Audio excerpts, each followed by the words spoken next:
नमस्कार विद्यार्थी मित्रांनो, आपण डायमेन्शन ऑफ एथिक्स हा टॉपिक अभ्यासत होतो. ठीक आहे. नीतिशास्त्राचे आयाम आणि त्याच्यामध्ये आपण आदर्शात्मक नीतिशास्त्र हा टॉपिक पाहत होतो. ठीक आहे. नॉर्मेटिव्ह एथिक्स किंवा त्याला मानक नीतिशास्त्र असं देखील म्हटलं जातं. हा काय आहे? प्रिस्क्रिप्टिव्ह एथिक्स आहे हे. म्हणजे व्यक्तीनं काय केलं पाहिजे, म्हणजे व्हॉट शुड बी, काय असायला हवं, हे आदर्शात्मक नीतिशास्त्र सांगत असतं. What should be. ठीक आहे. आणि त्यामुळं याच्यामध्ये काही प्रिस्क्रिप्शन्स दिलेले आहेत की व्यक्तीची कृती कशी असली पाहिजे. यासंबंधी आपण पहिलं कृती आधारित नीतिशास्त्र अभ्यासलं. ठीक आहे. कृती आधारित नीतिशास्त्र आपण अभ्यासलं.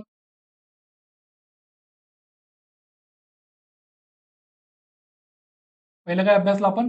कृती आधारित नीतिशास्त्र. हे आदर्शात्मक नीतिशास्त्र काय? One of the dimension of ethics. Dimension कोणकोणते आहेत? नीतिशास्त्राचे आयाम कोणकोणते आहेत? वर्णनात्मक नीतिशास्त्र, त्यानंतर आदिनीतिशास्त्र, आदर्शात्मक नीतिशास्त्र आणि उपयोजित नीतिशास्त्र.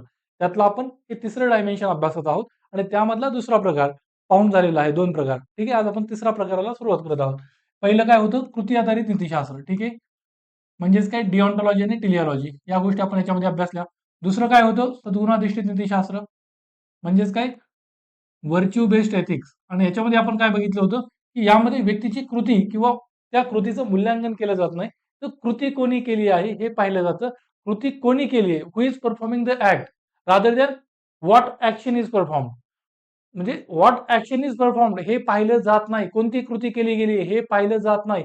कृती कोणी केली आहे, कोण आहे तो कृती करणारा हे पाहिलं जातं. आणि तो जर सद्गुणी व्यक्ती असेल तर ती कृती नैतिक ठरते. कारण की सद्गुणी व्यक्तीने केलेल्या कृती नैतिक असतात, असा ह्या सिद्धांताचा गृहीतक आहे, अझम्पशन आहे. ठीक आहे. की सद्गुणी व्यक्तीने केली म्हणजेच ती नैतिक आहे. मग याच्यामध्ये आपण पाहतो की कृती करणारा कोण आहे, तो सद्गुणी आहे, कृती नैतिक आहे. कोणती कृती केली गेली याच्याशी देणं घेणं नाही, हा मूल्यांकनवादी दृष्टिकोन नाही. ठीक आहे. आणि ह्या दृष्टिकोनाचा भर कशावर असतोय की सद्गुणी समाजाची उभारणी करणं. एखादा समाज जर सद्गुणी असेल तर त्या समाजातील प्रत्येक व्यक्ती ही नैतिक आणि सद्गुणी असेल, त्या समाजामध्ये अयोग्य गोष्टी, अयोग्य बाबी, अनैतिक बाबी होणार नाहीत. ठीक आहे. असा या दृष्टिकोनाचा विश्वास आहे. त्यानंतर तिसरं आपण अभ्यासणार आहोत आता, ते म्हणजे न्याय आधारित नीतिशास्त्र किंवा त्याला काय म्हणतात, न्यायाधिष्ठित.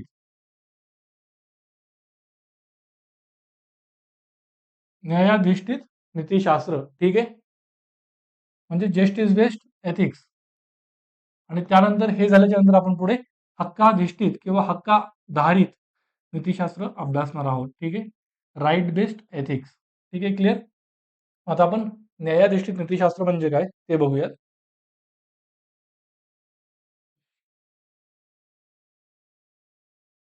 आदर्शात्मक नीतिशास्त्रातला हा तिसरा प्रकार आहे की न्यायाधिष्ठित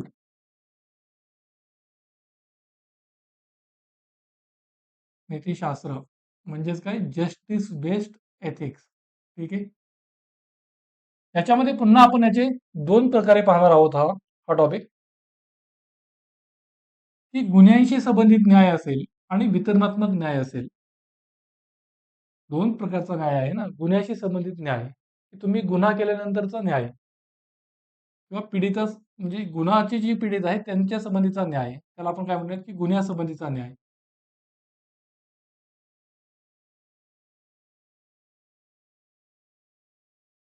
ठीक आहे.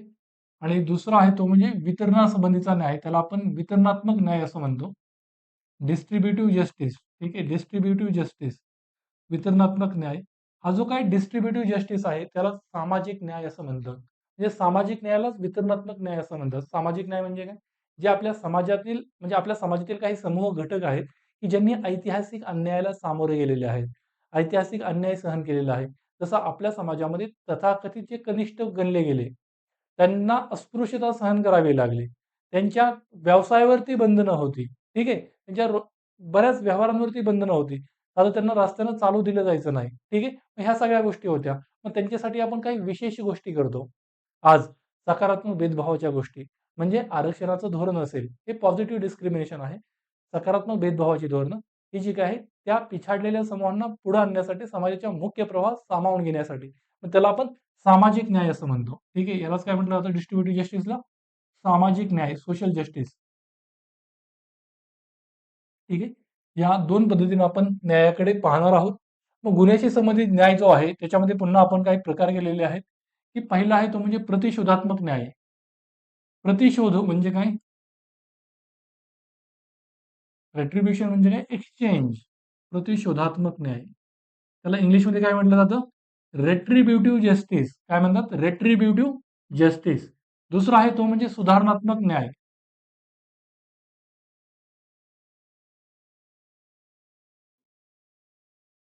म्हणजेच काय? रिफॉर्मेटिव्ह जस्टिस. सुधारणात्मक न्याय.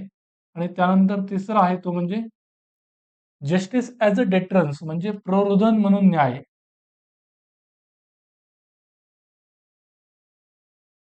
जस्टिस ॲज डेटरन्स म्हणजे डेटरन्स क्रिएट करण्यासाठी जस्टिस. आणि शेवटचा प्रकार आहे तो म्हणजे जस्टिस ॲज कॉम्पेन्सेशन. त्याला आपण नुकसान भरपाई म्हणूयात.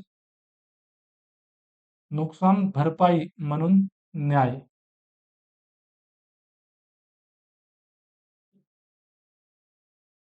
ठीक आहे. हे आपण गुन्ह्यासंबंधीच्या न्यायाच्या संबंधित गोष्टी अभ्यासणार आहोत. आणि जो वितरणात्मक न्याय किंवा सोशल जस्टिस आहे त्याच्या संबंधी आपण जो राज्यशास्त्राचा जनक राहिलेला अरिस्टॉटल आहे त्यानं काय म्हटलेलं आहे ते आपण बघूयात. ठीक आहे. अरिस्टॉटलचा न्यायाचा सिद्धांत काय आहे. त्यानंतर आपण जॉन रॉल्स यांचा न्यायाचा सिद्धांत अभ्यासणार आहोत. आणि युपीएससीनं त्या जॉन रॉल्सच्या न्यायाच्या सिद्धांतावर ऑलरेडी प्रश्न विचारलेला आहे. ठीक आहे. आणि आज तुमच्यासाठी होम असाइनमेंट म्हणून तो प्रश्न असणार आहे. जॉन रॉल्स यांची न्यायाची संकल्पना. आणि तिसरं म्हणजे अमर्त्य सेन यांचा दृष्टिकोन काय आहे. ठीक आहे. या गोष्टी आपण अभ्यासणार आहोत. क्लिअर. मग याच्यामध्ये आपण सुरुवातीला गुन्ह्याशी संबंधित न्याय बघूयात आणि त्यानंतर आपण सोशल जस्टिसकडे जाऊयात. आता गुन्ह्याशी संबंधित न्याय याच्यामध्ये सुरुवातीला आपण प्रतिशोधात्मक न्याय म्हणजे काय हे पाहूयात. प्रतिशोध म्हणजे काय? बदला, सूड. काय? रेट्रिब्युटिव्ह जस्टिस म्हणजे काय? काय वाटतंय तुम्हाला? हे इंग्लिश शब्द सुद्धा महत्वाचे आहे. ठीक आहे. रेट्रिब्युटिव्ह जस्टिस. ठीक आहे.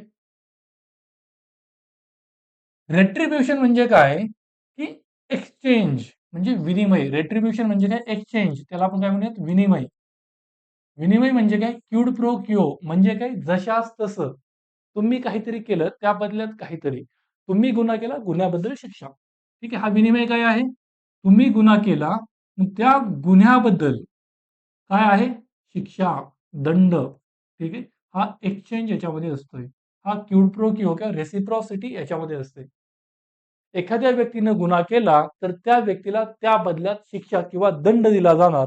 हा प्रतिशोधात्मक न्याय आहे. ठीक आहे.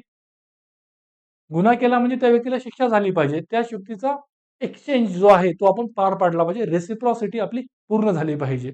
मात्र हा जो काही व्यक्तीने केलेला गुन्हा आहे, त्या गुन्ह्याबद्दल तुम्ही त्या व्यक्तीला जो दंड आणि शिक्षा देत आहात, ती देत असताना तुम्ही काही तत्वांचं पालन केलं पाहिजे. ठीक आहे. दंड किंवा शिक्षा देत असताना तुम्ही लेक्चरमध्ये सुद्धा या गोष्टी अभ्यासलेल्या असतील. त्या कॉन्स्टिट्यूशनमध्ये देखील आहेत. ठीक आहे. की म्हणजे सिव्हिल लॉ आणि क्रिमिनल लॉ याच्या बाबतीत तो फरक काय केलेला आहे, की जे क्रिमिनल लॉज असतात ते पूर्वलक्षी प्रवाहानं नसतात. त्या गोष्टी तुम्हाला मी सांगितल्यानंतर तुम्हाला अजून रिलेट होतील. पहिली गोष्ट आहे ती म्हणजे की शिक्षा देत असताना काही तत्वांचं पालन होणं गरजेचं आहे. तो म्हणजे पहिलं तत्व असतं प्रमाणशीलतेचं तत्व. म्हणजे प्रिन्सिपल ऑफ प्रपोर्शनॅलिटी म्हणजे काय? प्रमाणशीलतेचे तत्व. ठीक आहे. याच्यामध्ये काय आहे, की तुम्ही गुन्हा ज्या स्वरूपाचा केलेला आहे, जेवढ्या प्रमाणात केलेला आहे, तेवढी शिक्षा तुम्हाला झाली पाहिजे. समजा तुम्ही तुमच्या शेजाऱ्याचा, तुमच्या शेजारी मित्राचा पेन चोरला आहे आणि त्या बदल्यात जर तुम्हाला फाशीची शिक्षा मिळणार असेल तर तुमच्या गुन्ह्याचं स्वरूप काय आहे आणि त्याच स्वरूपात तुम्हाला शिक्षा होणं गरजेचं आहे. मग त्यावेळेस म्हणजे तुम्ही पेन चोरला म्हणून तुम्हाला फाशीची शिक्षा देणं योग्य वावगं ठरत नाही. ठीक आहे. हे तत्व पाळावं लागतं दंड किंवा शिक्षा देत असताना.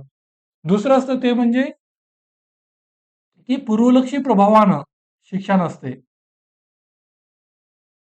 पूर्वलक्षी प्रभाव नाही. म्हणजेच काय, की तुम्ही गुन्हा करत असताना त्या समाजामध्ये, त्या राज्यामध्ये अस्तित्वात असलेला कायदा काय आहे, त्यानुसारच तुम्हाला शिक्षा ठरणार.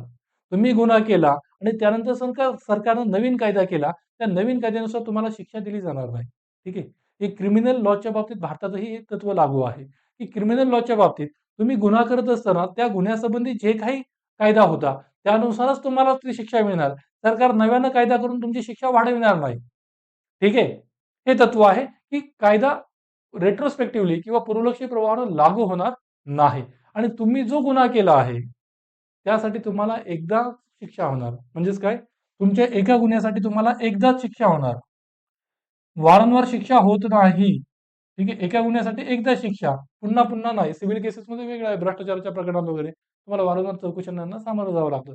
पण क्रिमिनल केसेसमध्ये असं होत नाही. तुम्ही गुन्हा केला, एका गुन्ह्यासाठी तुम्हाला एकदाच शिक्षा होत असते. ठीक आहे. ही काही तत्व आहेत की जी प्रतिशोधात्मक न्यायामध्ये एखाद्या व्यक्तीने गुन्हा केला तर त्याला दंड किंवा शिक्षा देत असताना पाळायची असतात. आणि यात हा जो काही प्रतिशोधात्मक न्याय आहे त्याच्यावरती टीका होत असते. काय टीका होते? की हा जो काही न्याय आहे हा व्यक्तीचा एक प्रकारे आपण सूड उगवत आहोत ना, की त्या व्यक्तीने काहीतरी गुन्हा केला त्यामुळे तिच्यावरती आपण दंड लादत आहोत, तिला शिक्षा देत आहोत. मात्र याच्यावरती सुधारणांवरती भर दिला जात नाही, की ती जी व्यक्ती आहे ती काहीतरी अज्ञानी आहे, तिच्याकडून काहीतरी चुकलं, तर त्या व्यक्तीमध्ये सुधारणा करण्यासाठी आपण प्रयत्न का करू नयेत? सुधारणा करण्यासाठी प्रयत्न केला पाहिजे ना. त्या व्यक्तीने काहीतरी गुन्हा केला, तिला शिक्षा दिली म्हणजे काम झालं असं नव्हे. त्या त्या व्यक्तीच्या व्यक्तिमत्वामध्ये काहीतरी उणिवा आहे. त्या बाजूला सारणं, ते दुर्गुण जे आहे ते हटविणं गरजेचं आहे. म्हणजेच त्या व्यक्तीच्या सुधारणांवरती भर देणं गरजेचं आहे. सुधारणांवरती भर दिला जात नसल्यामुळे याच्यावरती टीका होत असते. आणि ज्यावेळेस व्यक्तीमध्ये सुधारणा न करता त्या व्यक्तीची शिक्षा पूर्ण झाल्यानंतर आपण तिला समाजामध्ये सोडतो, त्यावेळेस ती व्यक्ती पूर्णपणे समाजात मिसळत नसते. त्या व्यक्तीवर गुन्हेगारीचा, तुरुंगवास भोगल्याचा ऑलरेडी एक ठपका असतो आणि त्याच वेळेस ती व्यक्ती बाहेर आल्यानंतर पुन्हा एकदा सुडाचा भाव घेऊन बाहेर येते. आणि ज्या कृत्यामुळे तिला बाहेर जावं, आतमध्ये जावं लागलं जेलमध्ये, तेच कृत्य ती बाहेर आल्यानंतर चालू ठेवते. आणि दुसरा, की समाज त्या व्यक्तीला ऍक्सेप्ट करत नाही खोली, की त्या व्यक्तीकडे वेगळ्या दृष्टीने पाहतो. आणि ज्यावेळेस त्या व्यक्तीला समाजात सामावून घेतलं जात नाही, ठीक आहे, तिच्याकडे काही स्किल्स नसतात, तिला चांगला रोजगार मिळत नाही, अशा वेळेस ती व्यक्ती पुन्हा त्याच गुन्हेगारी कृत्यांमध्ये अडकण्याची भीती असते. आणि त्यामुळे सुधारणात्मक न्याय हा गरजेचा असतो. आणि म्हणून आपण दुसरा टॉपिक बघणार आहोत, सुधारणात्मक न्यायाचा. ठीक आहे. दुसरं काय आहे? सुधारणात्मक न्याय म्हणजेच रिफॉर्मेटिव्ह जस्टिस. गांधीजी काय म्हणतात? Hate the sin, not the sinner. Gandhiji काय म्हणतात? Hate the sin but do not hate the sinner. म्हणजे पापाचा द्वेष करा, मात्र पाप करणाऱ्या व्यक्तीचा नव्हे. हा गांधीजींचा विचार आहे आणि याच्यावरती आधारित हा सुधारणात्मक न्यायाचा दृष्टिकोन आहे. ठीक आहे. काय म्हंटल मी? Hate the sin, not the sinner. म्हणजेच काय, की पापाचा द्वेष करा. जे पाप कृत्य आहे त्या कृत्याचा द्वेष करा, पापाचा द्वेष करा, मात्र पापीचा नव्हे. पापी म्हणजे ते पाप करणारा व्यक्ती, ते पापीचा नव्हे. हा गांधीजींचा विचार आहे आणि त्यानुसार हा सुधारणात्मक न्याय आहे. की सुधारणा व्यक्तीमध्ये सुधारणा होऊ शकते, तिच्यामध्ये काहीतरी उणिवा आहे, त्या सुधारणा करण्यावरती आपला भर असला पाहिजे आणि त्यासाठी त्या गुन्हेगाराचं पुनर्वसन आपण केलं पाहिजे. ठीक आहे. त्यासाठी गुन्हेगाराचं पुनर्वसन करण्यासाठी काय केलं पाहिजे? त्या व्यक्तीला काहीतरी कौशल्य प्रदान करणं, काहीतरी कौशल्य द्या. त्यानंतर त्या व्यक्तीचं जे मन आहे दूषित झालेलं, त्याच्यासाठी आपण काय करू शकतो? त्या व्यक्तीसाठी ध्यानधारणा, ठीक आहे, त्या व्यक्तीसाठी समुपदेशन म्हणजेच काउन्सिलिंग करणं असेल, या गोष्टी करू शकतो आपण. तिच्या रोजगाराची सोय करू शकतो आणि त्या व्यक्तीचं पुनर्वसन करून त्या व्यक्तीच्या सुधारणेवर आपला भर असल्याचा हा दृष्टिकोन आहे. ठीक आहे. अजून या बाबतीत किंवा सुप्रीम कोर्टने सुद्धा इव्हन या गोष्टी बऱ्याच खटल्यांमध्ये वारंवार म्हटलेल्या आहेत, निकाल देत असताना निवाड्यांमध्ये, की जो काही प्रत्येक संत, आज जो काही संत आहे त्या संताचा एक भूतकाळ राहिलेला आहे. तो संत आज संत आहे, मात्र त्यानं भूतकाळामध्ये कोणत्या गोष्टी केल्या, अयोग्य गोष्ट केल्या असू शकतात, मात्र आज त्याचं मतपरिवर्तन झालेलं आहे आणि आज तो संत व्यक्ती बनलेला आहे. तसंच आज जो पापी आहे, आज जो पाप करणार आहे, त्याचं सुद्धा एक भविष्यकाळ आहे आणि भविष्यामध्ये कदाचित तो सुंदर व्यक्ती बनू शकेल. मात्र सुधारण्यासाठी आपण तो वाव दिला पाहिजे. आपण अंगुलीमालची एक गोष्ट पाहिलेली, मूल्यवृत्ती, नैतिकता, नीतिमत्ता हा चॅप्टर अभ्यासत असताना, की मूल्य काही वेळेस अचानक मूल्यव्यवस्था व्यक्तीची कशी बदलते, की अंगुलीमाल हा जंगलामध्ये राहणारा एक डाकू आहे. तो काय करतोय? जंगलामधून येणाऱ्या लोकांची हत्या करतो आणि त्यांची बोटे कापून त्या बोटांची माळ बनवून स्वतःच्या गळ्यात घालतो. मात्र ज्यावेळेस त्याचा बुद्धांशी संवाद होतो, त्याचं मतपरिवर्तन होतं, त्यावेळेस त्याची मूल्यव्यवस्था पूर्णपणे बदलून जाते आणि त्यावेळेस तो बौद्ध भिक्खू बनतो. मग एवढा पापी असणारा व्यक्ती देखील नंतर बौद्ध भिक्खू बनतो. आणि तुम्ही जर बुद्धावरची जी सिरियल आहे, ती जर पाहिली असेल त्याच्यामध्ये दाखवलंय, की ज्यावेळेस लोकांना नंतर म्हणजे तो बौद्ध भिक्खू म्हणून ज्यावेळेस गावातून जातो, गावातल्या लोकांना भिक्षा मागतो, त्यावेळेस गावातील लोक हे त्याला ओळखतात, की त्याने आमच्यासोबत हे केले आणि सगळेजण त्याला मारायला लागतात. ठीक आहे. मात्र तो त्यांच्यावरती साधा हात सुद्धा उगारत नाही. मग हे जे त्याचं परिवर्तन झालेलं आहे, ते बुद्धांशी झालेल्या संवादामुळं. म्हणजेच काय, की व्यक्तीमध्ये सुधारणेला वाव आहे. व्यक्तीमध्ये सुधारणा होऊ शकते. म्हणजे जो काही आज पापी आहे, त्याचा सुद्धा सुंदर भविष्यकाळ असू शकतो. तो सुद्धा भविष्यामध्ये जाऊन संत होऊ शकतो. मात्र त्यासाठी आपण सुधारण्यावरती त्या व्यक्तीच्या सुधारणेला स्कोप ठेवला पाहिजे. ठीक आहे.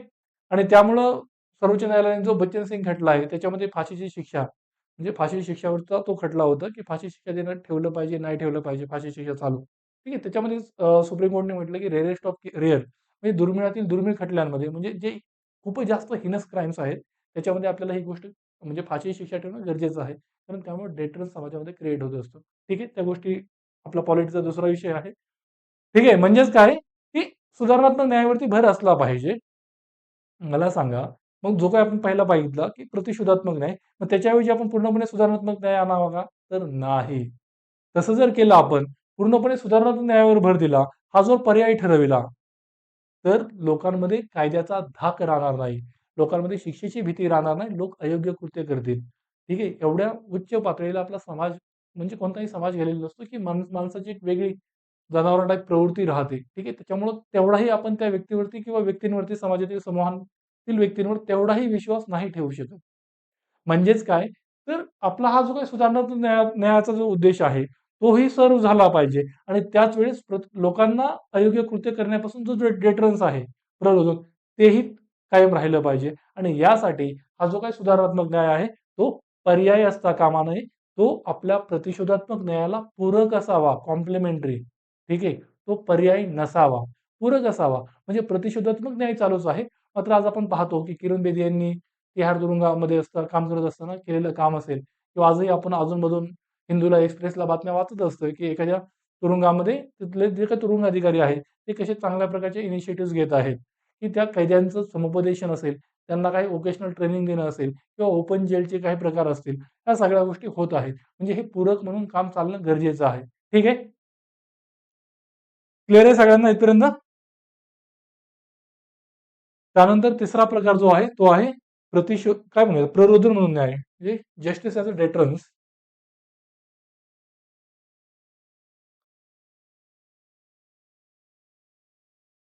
की प्ररोधन म्हणून न्याय प्ररोधन किंवा डेटरन्स या शब्दाचा अर्थ कळतो तुम्हाला?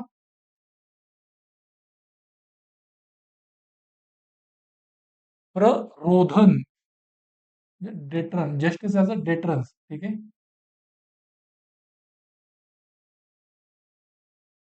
ठीक आहे. डिटरंट म्हणजे काय, की ज्यावेळेस व्यक्तीच्या मनामध्ये एखादी अयोग्य, बेकायदेशीर कृत्य करण्याचा विचार येतो, मात्र त्याच वेळेस त्याला कायद्याची भीती वाटते आणि कायद्याची म्हणजे शिक्षेची भीती वाटते, तुरुंगवासाची भीती वाटते आणि त्यावेळेस तो ते बेकायदेशीर कृत्य करण्यापासून स्वतःला रोखतो. म्हणजे हे जे काही तो स्वतःला रोखत आहे त्या कायद्याच्या धाकामुळं, मग हा जो काही कायद्याचा धाक आहे, ते प्ररोधन आहे. ठीक आहे. हे प्ररोधन काय आहे? तो कायद्याचा धाक आहे, तो शिक्षेचा धाक आहे. की मला शिक्षा मिळेल, मी जर हे बेकायदेशीर कृत्य केलं तर. ठीक आहे. आणि त्यामुळे व्यक्ती ते बेकायदेशीर कृत्य करण्यापासून स्वतःला रोखते आणि ते जे रोखणं आहे त्याला प्ररोधन किंवा डेटरन्स असं म्हटलं जातं. मग कायद्याचा किंवा ह्या न्यायाचा हा देखील हेतू असतो, की गुन्ह्याला प्रतिबंध करणं, गुन्ह्याला अटकाव घालणं. ठीक आहे. मात्र गुन्ह्याला जर अटकाव घालायचा असेल आणि त्यासाठी किंवा गुन्हेगारांमध्ये गुन्हेगारी वृत्ती ज्यावेळेस व्यक्तीच्या मनामध्ये येते, त्यावेळेस त्या गुन्हेगारी प्रवृत्तीला रोखण्यासाठी या कायद्यांची कठोर अंमलबजावणी होणं गरजेचं असतं. म्हणजे कायदा हा केवळ कठोर असून चालत नसतं. ह्या कायद्याची काटेकोर अंमलबजावणी होणं गरजेचं असतं. काटेकोर अंमल, की एखाद्या व्यक्तीने जर खरोखरच गुन्हा केला, तर तिला कायद्यातून पळवाटा सापडता कामा नये. कायद्याची प्रॉपर इम्प्लिमेंटेशन झाली पाहिजे आणि त्या व्यक्तीला जे बेकायदेशीर करणारी व्यक्ती आहे, तिला प्रॉपर जी कायद्याने शिक्षा आहे ती झालीच पाहिजे. कायद्यात पळवाटा असता कामा नयेत किंवा आपली जी काही क्रिमिनल प्रोसिजर सिस्टम आहे, ही फौजदारी न्याय प्रक्रिया, क्रिमिनल जस्टिस सिस्टम त्याच्यामध्ये काही उणिवा असता कामा नयेत. आज आपल्या फौजदारी जी काही न्यायव्यवस्था आहे, न्याय प्रक्रिया आहे, त्याच्यामध्ये बऱ्याच उणिवा आहेत, की आपण तुम्ही पाहता, वारंवार वाचत असता, की आपल्या न्यायालयांमध्ये किती खटले प्रलंबित आहेत. लाखांनी, कोटींनी म्हणजे कोट्यांमध्ये, लाखांमध्ये खटले प्रलंबित आहेत. आपल्या सुप्रीम कोर्टमध्ये इव्हन 70-80 हजार खटले मला वाटतं म्हणजे मागे मी वाचल्यानुसार जवळपास हजारांच्या घरात, जवळपास लाखाच्या घरात खटले प्रलंबित आहेत. आपल्या कनिष्ठ न्यायालयामध्ये कोटींच्या घरात खटले प्रलंबित आहेत. आपल्या इथे जर न्यायाधीशांची पदं बहुतांश रिक्त आहेत खालच्या कनिष्ठ न्यायालयांमध्ये, ठीक आहे. उच्च न्यायालयांमध्ये पदे रिक्त आहेत. त्याच वेळेस पोलीस दलामध्ये सुद्धा खूप पदं रिक्त आहेत. अशा वेळी जे काही मनुष्यबळ कमी पडत आहे, त्या कमी असलेल्या मनुष्यबळावर अतिरिक्त ताण पडतोय. त्यानंतर आपली जी काही पोलीस व्यवस्था आहे, त्या पोलीस व्यवस्थेमध्ये काही समस्या आहेत. जसं की कामाचा अतिताण तर आहेच, पण त्यासोबतच जी काही इन्व्हेस्टिगेशन विंग आहे, ती तपास यंत्रणा असेल आणि दुसरी जी काही कायदा सुव्यवस्थाचं काम आहे, त्या दोन्ही गोष्टी एकत्रपणे काम करत आहेत. मग हे आपण वेगळं करणं गरजेचं असल्याचं अनेक समित्यांनी म्हटलेलं आहे. ठीक आहे. म्हणजे पोलीस रिफॉर्म्स, पोलीस सुधारणा यासंबंधीच्या काही समित्या आहेत, त्यांनी याची मतं व्यक्त केलेली आहेत, की आपल्याला दोन्ही गोष्टी वेगळं करण्याची गरज आहे, की कायदा सुव्यवस्था पाळण्याची जबाबदारी असेल आणि तपास यंत्रणेचं काम करणारी व्यवस्था असेल. त्या दोन्ही गोष्टी वेगळ्या करणं. मग ह्या गोष्टी असतील किंवा आपल्या न्यायालयांमध्ये पायाभूत सुविधांची कमतरता आहे, मग ती वाढविणं गरजेचं आहे. ठीक आहे. मग या गोष्टी होणं गरजेचं आहे आणि त्याच वेळेस कायद्यांचाही कठोर म्हणजे कायदे फक्त कठोर करून चालत नाही, त्यांची काटेकोर अंमलबजावणी व्हावी लागते आणि त्याच वेळेस गुन्हेगाराला मग त्या कायद्यातून पळवाटा सापडत नाही. त्याला जर प्रॉपर त्याच्या गुन्ह्यासाठी शिक्षा झाली, तर त्यावेळेस डेटरंट क्रिएट होत असतो. आज आपण पाहतो, की आपल्या ज्या पार्लमेंटमध्ये बसलेले खासदार आहेत, जवळपास त्यांच्यातले 40-45% खासदारांवरती गुन्हे आहेत. त्यातल्या 20 ते 25% खासदारांवरती गंभीर स्वरूपाचे गुन्हे आहेत. खंडणी असेल, बलात्कार असेल, ठीक आहे, या स्वरूपाची हत्या असेल, मर्डर या टाईपचे गुन्हे आहेत. मग ह्या गोष्टी का होत आहेत? की आपली न्यायालय जलद गतीनं ह्या खटल्यांचा निपटारा का करत नाहीयेत? ह्या खटल्यांचा निपटारा तात्काळ न झाल्यामुळं किंवा अपील, अपील असल्या गोष्टी चालत राहिल्यामुळं यांना भीती राहत नाही, कायद्याचा धाक राहत नाही त्या मोठ्या लोकांना. ठीक आहे. आणि त्यामुळे त्यांना वाटतं, की आम्ही कायद्याला वागवू शकतो आणि त्यामुळे त्या व्यक्ती हे गुन्हेगारी कृत्य करतच राहतात. पण समजा एखाद्या व्यक्तीने एखादा गुन्हा केला, भले ती कितीही पैशावाली असू द्यात, कितीही सत्ता तिच्याकडे असू द्यात, तरी सुद्धा जर तिला शिक्षा होणार असेल, तर अशा वेळेस व्यक्ती बेकायदेशीर कृत्य करताना 10 वेळा विचार करेल. ठीक आहे. आणि बेकायदेशीर कृत्यांचं जे काही आपल्या समाजात गुन्हेगारी कृत्यांचं प्रमाण आहे, ते खूप कमी होईल. जर कायद्यांची काटेकोर अंमलबजावणी झाली आणि गुन्हेगाराला योग्य ती शिक्षा झाली तर. ठीक आहे. मग हे प्रयोजन म्हणून न्याय म्हणून आपण या गोष्टीकडे पाहू शकतोय. आणि सगळ्यात महत्वाचा चौथा प्रकार काय आहे? नुकसान भरपाई म्हणून न्याय, म्हणजे जस्टिस ॲज कॉम्पेन्सेशन.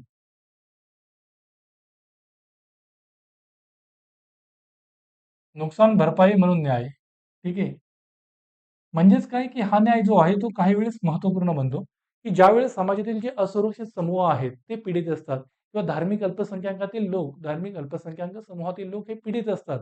समजा एखादी सांप्रदायिक दंगल झाली, ठीक आहे, धर्मांवरून दंगल झाली आणि आपल्या समाजामध्ये जो धार्मिक अल्पसंख्याक समूह आहे, त्या समूहातील एका कुटुंबातील व्यक्ती समजा जी रोजी कमवणारी आहे, जी काम करणारी आहे बाहेर जाऊन, ती तर त्यात दगावली किंवा मारली गेली. त्या व्यक्तीची हत्या झाली. तर अशा वेळी जे त्या कुटुंबातले जे बाकीचे सदस्य आहेत, त्यांच्यावरती काय परिस्थिती ओढवते हे आपल्याला माहिती आहे. आणि त्याच वेळेस समाजातील काही मूलतत्ववादी घटक असतात किंवा दुसऱ्या देशांचे, आपल्या शेजारी जे काही आपले शत्रू राष्ट्र आहेत, त्यांचे काही स्पॉन्सर्ड फंडामेंटलिस्ट लोक असतात, मूलतत्ववादी. ठीक आहे. मग हे जे काही मूलतत्ववादी आहेत, ते अशा कुटुंबातील त्या व्हल्नरेबल व्यक्तींना शोधतात. त्या असुरक्षित, असहाय्य झालेल्या व्यक्ती आहेत आणि त्यांना आपल्या देशाविरुद्ध भडकवितात. मग त्याच्यामुळं त्या अशा पीडित कुटुंबातील सदस्यांचं पुनर्वसन होणं, त्यांना नुकसान भरपाई देणं, त्यांचं घर सांभाळणं हे आपलं कर्तव्य आहे, आपल्या राज्याचं, आपल्या सरकारचं. ठीक आहे. आणि त्याच्यामुळं नुकसान भरपाई म्हणून न्याय जो काय आहे, तो अशा व्हल्नरेबल सिच्युएशनमध्ये असुरक्षित समूहांच्या प्रती गरजेचा आहे. ठीक आहे. मग या गोष्टी आपण गुन्ह्याशी संबंधित न्यायामध्ये अभ्यासतो. त्या 4 प्रकार, 4 टॉपिक, की काय सुरुवातीला आपण काय बघितलं? प्रतिशोधात्मक न्याय म्हणजे काय? एखाद्यानं गुन्हा केला असेल तर त्याला शिक्षा झाली पाहिजे. मात्र ती शिक्षा देत असताना काही तत्त्वांचं आपल्याला पालन करायचं आहे. दुसरं पाहिलं आपण, की सुधारणात्मक न्याय म्हणजे व्यक्तीमध्ये सुधारणेला वाव आहे आणि आपण पापाचा द्वेष केला पाहिजे, पापीचा नव्हे. ठीक आहे. त्यानुसार आपण प्रत्येक व्यक्तीला पुन्हा एकदा त्या गुन्हेगारी व्यक्तीला संत होण्याचा चान्स दिला पाहिजे आणि त्यासाठीचं काम सुद्धा केलं पाहिजे. आणि त्यानंतर प्ररोधन म्हणून न्याय आणि हा शेवटचा नुकसान भरपाई म्हणून न्याय. ठीक आहे. आता आपण वितरणात्मक न्याय, डिस्ट्रिब्युटिव्ह जस्टिस म्हणजेच काय? सोशल जस्टिस, सामाजिक न्याय हा टॉपिक अभ्यासूयात. हा जो काही वितरणात्मक न्याय आहे त्याच्यामध्ये सुरुवातीला आपण वितरणात्मक न्याय म्हणजे काय तुम्हाला क्लिअर झालं असेल, की डिस्ट्रिब्युटिव्ह जस्टिस म्हणजेच काय? डिस्ट्रिब्युटिव्ह जस्टिस, डिस्ट्रिब्युशन हे वितरण कशाचं आहे? हे जे वितरण आहे हे कशाचं आहे? आपल्या समाजातील संसाधनं असतील, रिसोर्सेस, ठीक आहे, किंवा संधी असतील, मग या संधींचं वाटप कसं झालं पाहिजे, संसाधनांचं वाटप कसं झालं पाहिजे, यासंबंधी अभ्यासकांची काय मतं आहेत, ठीक आहे. या दृष्टीने आपण न्यायाकडे पाहतो. मग भारतातील सामाजिक न्याय, सोशल जस्टिस, मग ते आर्टिकल 15 असेल, आर्टिकल 16 असेल, यातल्या गोष्टी, की कमजोर समूहातील व्यक्तींना जे आरक्षणाचं धोरण आहे, ते सामाजिक न्याय सुनिश्चित करण्याचं आहे. जी आपली संसाधनं आहेत किंवा ज्या आपल्या संधी आहेत, त्यांचं वाटप हे सामाजिक न्यायाच्या तत्वांच्या आधारे झालं पाहिजे. ज्यांनी ऐतिहासिक अन्याय सोसलेला आहे, त्यांना आपण अधिकच्या संधी देणं गरजेचं आहे. त्यांना समाजाच्या मुख्य प्रवाहात सामावून घेण्यासाठी. मग या बाबी याला आपण वितरणात्मक न्याय असं म्हणतो. त्यालाच आपण सोशल जस्टिस असं म्हणत असतोय. हे आता शब्द तुम्हाला क्लिअर झाले असतील. ठीक आहे. याच्यामध्ये आपण 3 दृष्टिकोन अभ्यासणार आहोत. सुरुवातीला अरिस्टॉटल यांचा, त्यानंतर जॉन रॉल्स यांचा न्यायाचा सिद्धांत आणि त्यानंतर अमर्त्य सेन यांचा दृष्टिकोन. ठीक आहे. मग याच्यामध्ये आपण सुरुवातीला अरिस्टॉटल यांना बघूयात.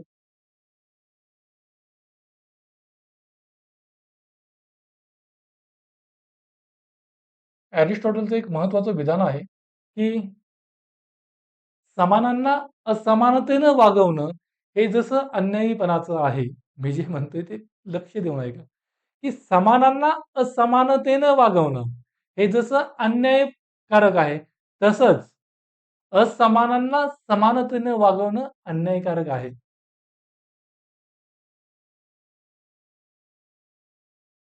काय म्हटलं मी?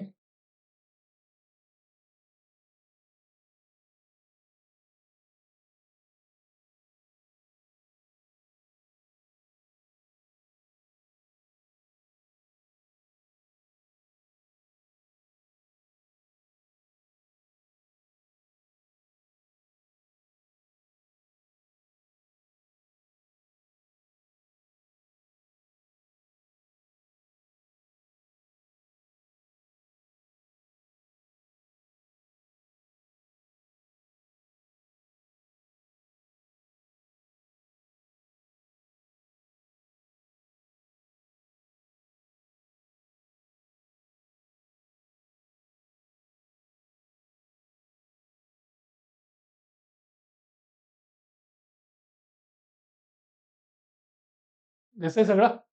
काय आहे वाचा? की समानांना असमानतेनं वागवणं हे जसं अन्यायीपणाचं आहे, तसंच असमानांना समानतेनं वागवणं अन्यायीपणाचं आहे. म्हणजेच काय? इंग्लिशमध्ये काय म्हणतात दिले का मी नोट्समध्ये? दिलेलं आहे. It is unjust to treat equals unequally as it is unjust to treat unequals equally. म्हणजेच काय? अरिस्टॉटलसाठी न्याय काय आहे? समानांना समानतेनं वागवा, असमानांना असमानतेनं वागवा. तुम्ही असमानांना समानतेनं वागवू शकत नाही आणि समानांना असमानतेनं वागवू शकत नाही असं अरिस्टॉटल म्हणतो. अरिस्टॉटलचं म्हणणं काय आहे? तुम्ही जे संसाधनांचं आणि संधीचं वाटप करणार आहात, ते गुणवत्तेनुसार झालं पाहिजे. मात्र ही जी काही न्यायाची संकल्पना आहे अरिस्टॉटल यांनी मांडलेली, ती आजच्या आधुनिक न्यायाच्या संकल्पनेशी सुसंगत नाही. म्हणजे तिच्याशी मिळत जुळत नाही, तिच्या विरोधात जाणारी आहे. आज आपण असमानांना कसं वागवितो? समानतेनं वागवितो आणि समानांना देखील असमानतेनं वागवितो. म्हणजेच काय, की अरिस्टॉटल काय म्हणतो, की व्यक्तीला जे काही समाजामध्ये मिळावं, संसाधन आणि संधी, हे त्या व्यक्तीच्या गुणवत्तेनुसार मिळावं, मेरिटनुसार मिळावं. त्याच्यासाठी तो काय म्हणतो, मेरिट म्हणजे व्यक्तीचं मेरिट महत्वाचं आहे आणि मेरिटनुसार संसाधनांचं वाटप झालं पाहिजे, संधींचं वाटप झालं पाहिजे. मात्र आज आपण सकारात्मक भेदभावाचं धोरण अवलंबतो. Positive discrimination. समाजात जो पिछाडलेला समूह आहे, त्याला पुढे आणण्यासाठी आपण सकारात्मक भेदभाव करतो. Positive discrimination. ठीक आहे. म्हणजेच काय, की मेरिटच्या आधारावरती आपण पूर्णपणे भर देत नाही. त्यासोबतच आपल्याला इक्विटी जी आहे ती महत्वाची आहे. सोशल जस्टिस महत्वाचं आहे. म्हणजे समन्याय महत्वाचा आहे. ठीक आहे. या गोष्टी आहेत. मग संपत्तीचं वितरण लोकांच्या गुणांच्या प्रमाणात असलं पाहिजे असं तो म्हणतो. त्यानं गुलामगिरीच्या सिद्धांताचं सुद्धा समर्थन केलेलं, की मालक आणि गुलाम. मग मालकांमध्ये विवेक आहे, त्यांच्याकडे मोकळा वेळ आहे, तर त्यांनी राजाच्या कारभारात सहभाग घ्यावा. मात्र गुलामांना त्यांनी त्या संधीचं नागरिकत्व नाकारलेलं होतं. ठीक आहे. या गोष्टी आहेत महत्त्वाच्या. पण त्या गोष्टी आपल्या एथिक्ससाठी तेवढ्या महत्त्वाच्या नाहीयेत. मग अरिस्टॉटलचे तसे सिद्धांत होते. तशी त्याची न्यायाची संकल्पना होती, की जी आजच्या परिस्थितीशी सुसंगत नाही. मग आपल्याला आज आपल्या भारतीय समाजामध्ये, आपल्या संविधानामध्ये ज्या गोष्टी आहेत, त्या गोष्टी या संकल्पनेशी विसंगत आहेत. मग आपली संविधानातील जी काही न्यायाची संकल्पना आहे ती कल्याणकारी राज्याचं उद्बोधक आहे. ठीक आहे. कल्याणकारी राज्य दर्शविते. आपले जे directive principle of state policy आहेत, राज्य धोरणाची मार्गदर्शक तत्व, ती काय आहेत? ती म्हणजे काय म्हणूयात, की राज्याला सांगता येते की त्यांना कल्याणकारी राहावं, कल्याणकारी कार्य करत राहावं, लोकांचं कल्याण घडवून आणावं. त्या दृष्टीने त्या गोष्टी आहेत. ठीक आहे. मग ह्या अरिस्टॉटलच्या न्यायाच्या सिद्धांतावर टीका होत असते, की हा सिद्धांत जो आहे तो एलिटिस्ट स्वरूपाचा आहे. एलिटिस्ट म्हणजे काय? उच्चभ्रूवादी म्हणजे काय? समाजातील जे श्रीमंत समूह आहे, जे चांगले लोक आहेत, अभिजनवादी लोक, त्यांचं हितसंबंध सांभाळणारा आहे आणि समाजात जो पिछाडलेला समूह आहे, मागास समूह आहे, ठीक आहे, ते मागासलेला समूह आहे, त्यांच्याकडे दुर्लक्ष करणारा आहे. मग तो हा सिद्धांत जो काही आपल्या समाजातील ऐतिहासिक अन्याय आहे, सामाजिक आर्थिक अडथळे आहेत, त्या गोष्टींना विचारात घेत नाही. ठीक आहे. आणि मग आजचं आरक्षणाचं धोरण असेल किंवा प्रगतशील कर आकारणीचं धोरण. प्रगतशील कर आकारणी म्हणजे काय? Progressive taxation. टॅक्सेशनचे 2 प्रकार असतात. एक प्रोग्रेसिव्ह आणि दुसरा रिग्रेसिव्ह. ठीक आहे. प्रोग्रेसिव्ह टॅक्सेशन म्हणजे काय? की आपण श्रीमंत म्हणजे तुमचं उत्पन्नाची पातळी जशी जास्त वाढते, तसं तुमच्याकडून जास्तीचा कर घेणं. पण अरिस्टॉटल ह्या गोष्टींना विरोध करेल. मग आजची जी काही प्रगतशील कर आकारणीचं स्वरूप आहे, म्हणजे गरिबांना टॅक्स नाही भरावा लागत इन्कम टॅक्स आपल्या इथं. बरोबर आहे. श्रीमंतांना भरावा लागतो. जसं तुमची श्रीमंती जास्त वाढेल, तसं तुम्हाला जास्त टॅक्स भरायचा आहे. त्या टाईपमधल्या गोष्टी आहेत आजच्या न्यायाच्या. मात्र अरिस्टॉटल तसं नाही म्हणत. ठीक आहे. मग ह्या सगळ्या गोष्टी आहेत किंवा अनुदानं आहेत. सरकार गरिबांना देत असलेली अनुदानं, नॅशनल सोशल असिस्टन्स प्रोग्राम असेल, की राष्ट्रीय सामाजिक सहायता कार्यक्रम, त्या अंतर्गत मग विधवा असतील किंवा वयोवृद्ध असतील, यांना सरकारकडून महिन्याच्या महिन्याला काहीतरी डोल दिला जातो, काहीतरी रक्कम दिली जाते. ठीक आहे. या गोष्टींना अरिस्टॉटल विरोध करेल. मग आजचा न्यायाची जी संकल्पना आहे, ती मात्र हा सामाजिक सहायताचे जे उपक्रम आहेत, त्यांना सपोर्ट करणारी आहे. ठीक आहे. मग या गोष्टी आहेत या अरिस्टॉटलच्या न्यायाच्या संकल्पनेमध्ये. त्यानंतर आपण पुढे जॉन रॉल्सचा न्यायाचा सिद्धांत बघूयात. हा थोडा जास्त महत्वाचा आहे. याच्यावरती ऑलरेडी प्रश्न आलेले आहेत. ठीक आहे. हा थोडा इंटरेस्टिंग टॉपिक पण आहे.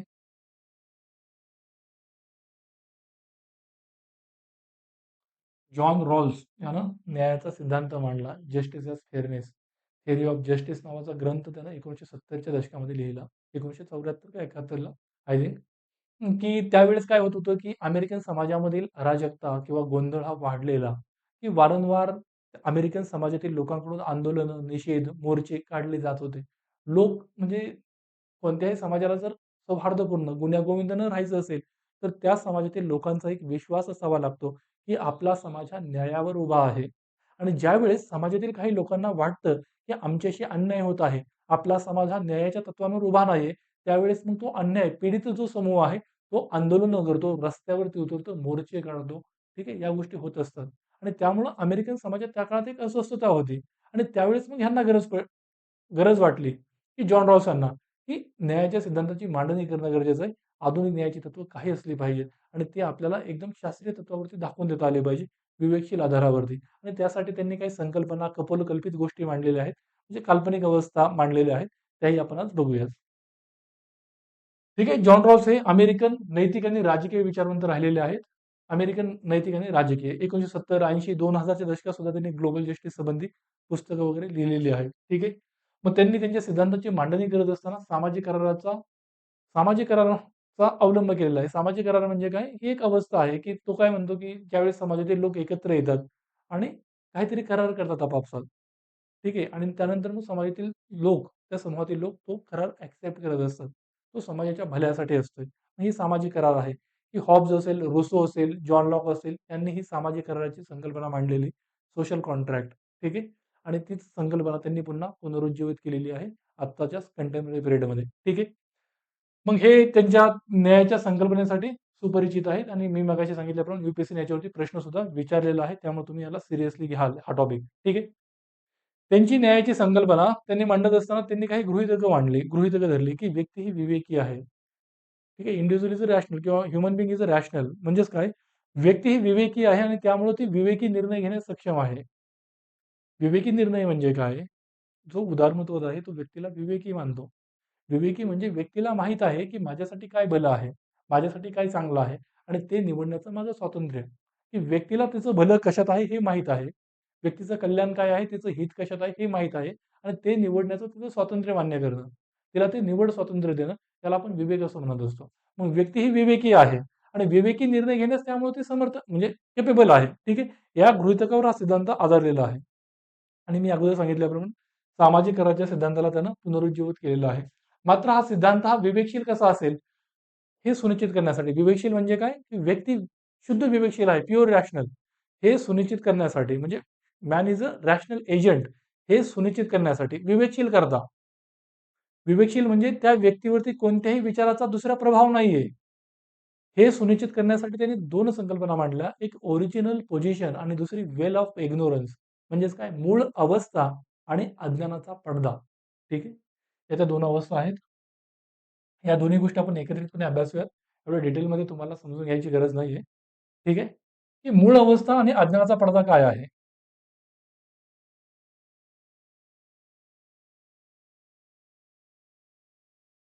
मूळ अवस्था म्हणजे काय, की व्यक्ती ही पूर्णपणे विवेकशील करती आहे. व्यक्ती रॅशनल एजंट आहे. शुद्ध विवेकशील करते, रॅशनल एजंट. म्हणजेच काय, की त्या व्यक्तीवर कोणत्याही इतर बाबींचा प्रभाव नाही. ती प्रभावमुक्त आहे. प्रभाव म्हणजे काय, की काय म्हणूयात त्याला, की या संदर्भात आपल्याला म्हणता येऊ शकतं, की समाजामध्ये कोणत्या गोष्टींना महत्त्व दिलं जातंय, कोणत्या गोष्टींना महत्त्व दिलं जात नाही. त्या व्यक्तीची जात, धर्म काय आहे, ती व्यक्ती समाजात श्रीमंत गटातील आहे, की गरीब समाजातील आहे, त्या गोष्टी तिला माहीत नाहीत. अशा वेळेस तिला म्हटलं जातं. ठीक आहे. म्हणजेच काय, की ही जी काही मूळ अवस्था आहे, ही अशी काल्पनिक अवस्था आहे. ठीक आहे. ही एक कल्पना त्यांना मांडलेली आहे. न्यायाच्या सिद्धांताच्या न्यायाचा सिद्धांत मांडण्यासाठी, की असा न्यायाचा सिद्धांत मांडणं, की जो समाजातील सर्व लोक ॲक्सेप्ट करतील. सगळ्यांना तो रॅशनल वाटावा. ह्या हिशोबानं सिद्धांताची मांडणी करण्यासाठी त्यांनी ही संकल्पना मांडलेली आहे. ठीक आहे. मग तो काय करतो, की व्यक्ती ह्या शुद्ध विवेकशील असायला हव्यात. हे सुनिश्चित करण्यासाठी म्हणजेच त्या व्यक्ती समाजातील कोणत्याही विचारांना प्रभावित नाहीयेत. ठीक आहे. म्हणजेच काय, समाजातील धर्म काय आहेत, रूढी काय आहेत, यानं त्या प्रभावित नाही. त्या व्यक्तींमध्ये फक्त आपल्याला विवेक आहे. ठीक आहे. मग ही मूळ अवस्था आहे. मात्र असं कधी होऊ शकतं, की तुम्ही समाजातील चालीरीती, रूढी, परंपरा, धर्म या कोणत्याही गोष्टीने प्रभावित नाही आहात. मग त्यासाठी त्यानं दुसरी संकल्पना मांडली, की वेल ऑफ इग्नोरन्स म्हणजे काय? अज्ञानाचा पडदा. की तुम्ही तुमच्या डोळ्यांवरती जेव्हा अज्ञानाचा पडदा झाकला जाईल, त्यावेळेस तुम्ही मूळ अवस्थेत पोहोचाल. मूळ अवस्था म्हणजे काय? तुमच्यामध्ये फक्त विवेक आहे. तुम्ही बाकी कोणत्याही विचारानं प्रभावित नाही आहात. ठीक आहे? अशी परिस्थिती. मग त्यासाठी त्यानं अज्ञानाचा पडदा, व्हील ऑफ इग्नोरन्स ही संकल्पना मांडली. ही सुद्धा काय आहे? एक काल्पनिक अवस्था आहे. ठीक आहे. ही एक काल्पनिक म्हणजे एक काल्पनिकच काय म्हणूयात, की काल्पनिक प्रयोग किंवा काल्पनिक स्थिती आहे. काल्पनिक पद्धत, की व्यक्तींना मूळ अवस्थेत नेण्यासाठीची काल्पनिक पद्धत. ठीक आहे. मग त्याच्यामध्ये काय आहे, की व्यक्ती हा पक्षपात म्हणजे कोणत्याही स्वरूपाचा काल्पनिक अवस्था किंवा काल्पनिक पद्धत कशासाठी? मूळ अवस्थेत जाण्यासाठी. मूळ अवस्था काय आहे? व्यक्ती शुद्ध विवेकशील आहे. तिच्यावरती कोणत्याही गोष्टीचा प्रभाव नाहीये. धर्म, रूढी, परंपरा चालू होती. ठीक आहे.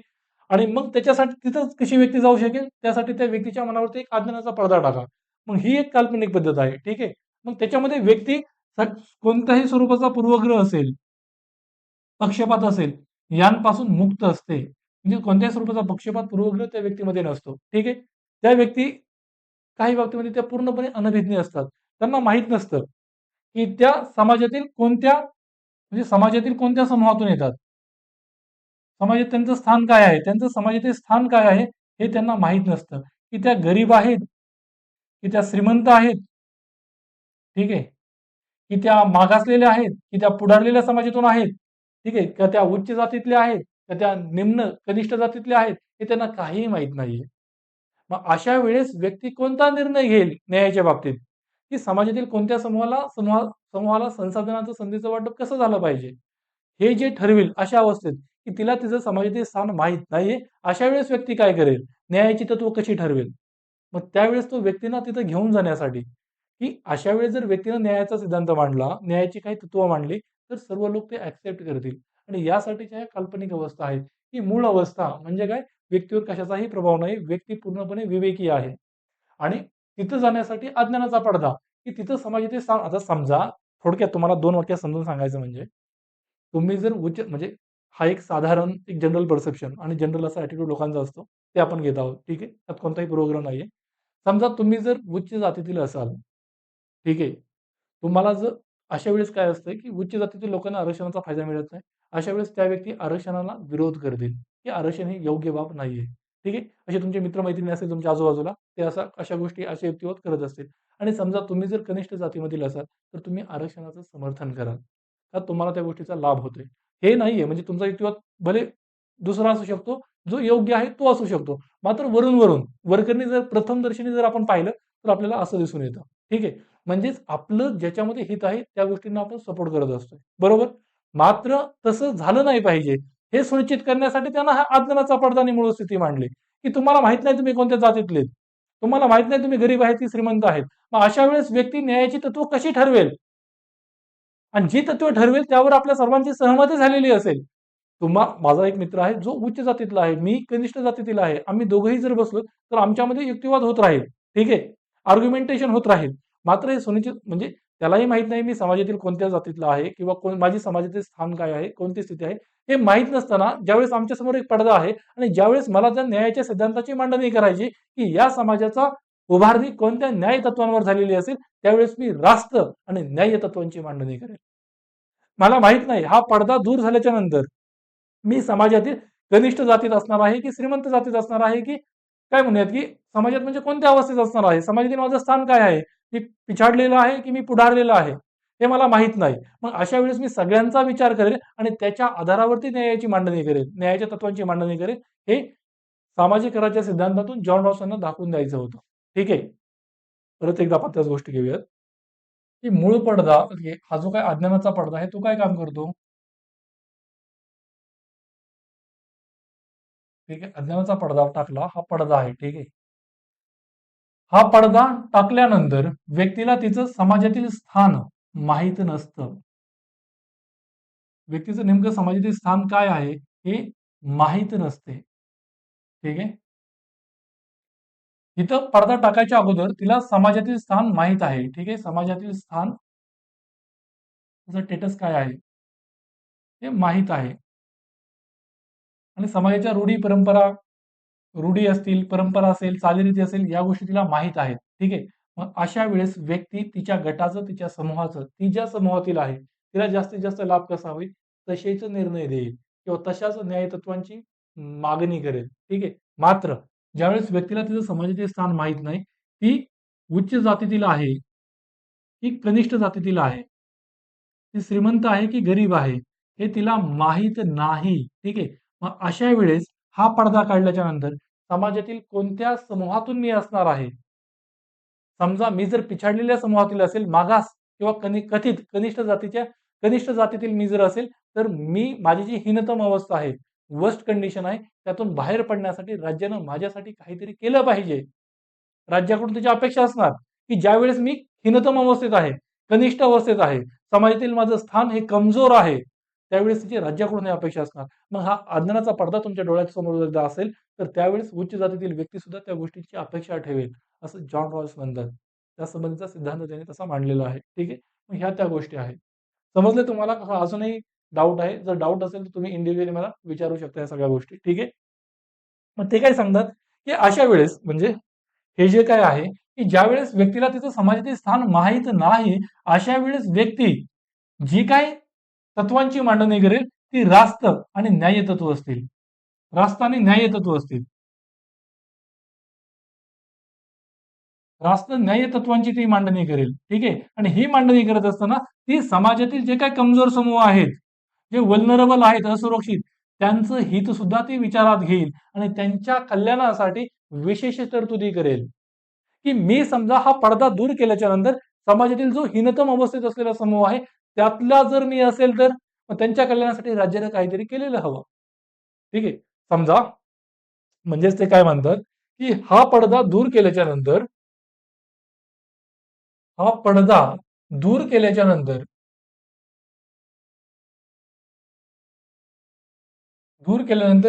जर का मी म्हणजे समाजातील कथित उच्चतम स्थितीत असेल,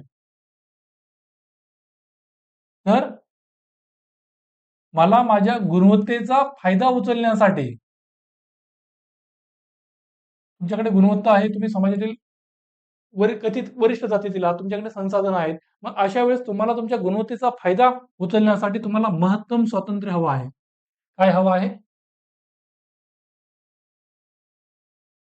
महत्तम स्वातंत्र्य. म्हणजेच काय? Maximum liberty. कशासाठी? तुम्हाला तुमच्या गुणवत्तेचा विकास करण्यासाठी. का? तुम्ही जर उच्चतम स्थितीत असाल तर. तसा तुम्ही विचार कराल त्या पडद्यामागून. आणि दुसरं महत्त्वाची गोष्ट आहे, ती म्हणजे जर तुम्ही जर का तुम्ही समाजातील मागास समूहातील किंवा निम्नतम अवस्थेत असाल, निम्नतम अवस्थेत किंवा स्थितीतले असाल, तर तुमची अपेक्षा राहील, की तुमचं जे काही मागासपण आहे, ते दूर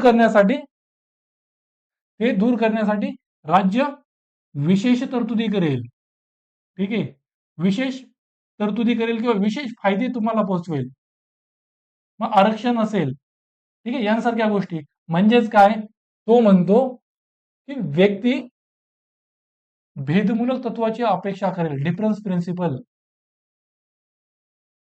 भेदमूलक तत्वाची अपेक्षा करेल, की राज्यानं माझ्यासाठी वेगळं काहीतरी करावं, जेणेकरून माझी कल्याण होईल, माझी प्रगती होईल. मला अधिकच्या स्वरूपात संसाधनं द्यावीत बाकीच्यांच्या तुलनेत. का? तर मी समाजातील पिछाडलेला आहे. ठीक आहे. मग हे हे हा त्याचा न्यायाचा सिद्धांत आहे आणि त्या संदर्भात त्याने याच्या आधारे न्यायाची 3 तत्व मांडली. पहिलं म्हणजे की तो म्हणतो, की अशा अवस्थेत व्यक्ती पुढील न्यायाची तत्व मांडेल, की सगळ्यात महत्त्वाचं आहे महत्तम स्वातंत्र्य. त्यालाच त्यानं समान स्वातंत्र्य, मला वाटतं समान स्वातंत्र्य हा शब्द मी यूज केलेला असेल. समान स्वातंत्र्याचं तत्व. त्यालाच आपण महत्तम स्वातंत्र्य असं देखील म्हणू शकतो. की व्यक्तीचा प्रयत्न काय असेल, की मी जर समाजातील पुढारलेल्या समूहातील असेल, तर अशा वेळेस माझ्या गुणवत्तेचा फायदा मला उचलता यावा, यासाठी मला महत्तम स्वातंत्र्य हवं आहे. मला मॅक्सिमम लिबर्टी हवी आहे. ठीक आहे. मात्र ते स्वातंत्र्य इतरांच्या स्वातंत्र्याशी सुसंगत असणार आहे. आणि दुसरं आहे ते म्हणजे सामाजिक आणि आर्थिक विषमतेचं तत्व. ठीक आहे. दुसरं काय आहे? सामाजिक आणि आर्थिक विषमता. ठीक आहे. ह्या टर्मिनॉलॉजीमध्ये नका जाऊ. ते राज्यशास्त्रासाठीचे आहेत. ठीक आहे. याच्यामध्ये दुसरं जे काय आहे, त्याच्यामध्ये त्याने 2 भाग केले. एक म्हणजे की एकतर महत्तम स्वातंत्र्य असलं पाहिजे तुम्हाला, जर पुढारलेल्या समूहातील तुम्ही असाल, तर तुमच्या गुणवत्तेचा फायदा उचलण्यासाठी. आणि दुसऱ्यातला त्याने 2 भाग केले, की पहिला पार्ट जो होता, तो होता की समानतेचं तत्व किंवा संधीची समानता. ठीक आहे. त्याला संधीची समानता म्हणा. Equality of opportunity. संधीची समता, की त्यानंतर व्यक्तींना संधीची समता हवी आहे. आणि त्यानंतर संधीची समता देऊनही ज्या व्यक्ती पिछाडलेल्या राहतील, ज्यांनी ऐतिहासिक अन्याय वगैरे सहन केलेला आहे, अशा व्यक्तींसाठी भेदमूलक तत्व हे महत्वाचं आहे. याच्यावरती टीप वगैरे येऊ शकते. भेदमूलक तत्व. ठीक आहे. भेदमूलक तत्व म्हणजे काय? तर त्याला इंग्लिशमध्ये डिफरन्स प्रिन्सिपल असं म्हणतात.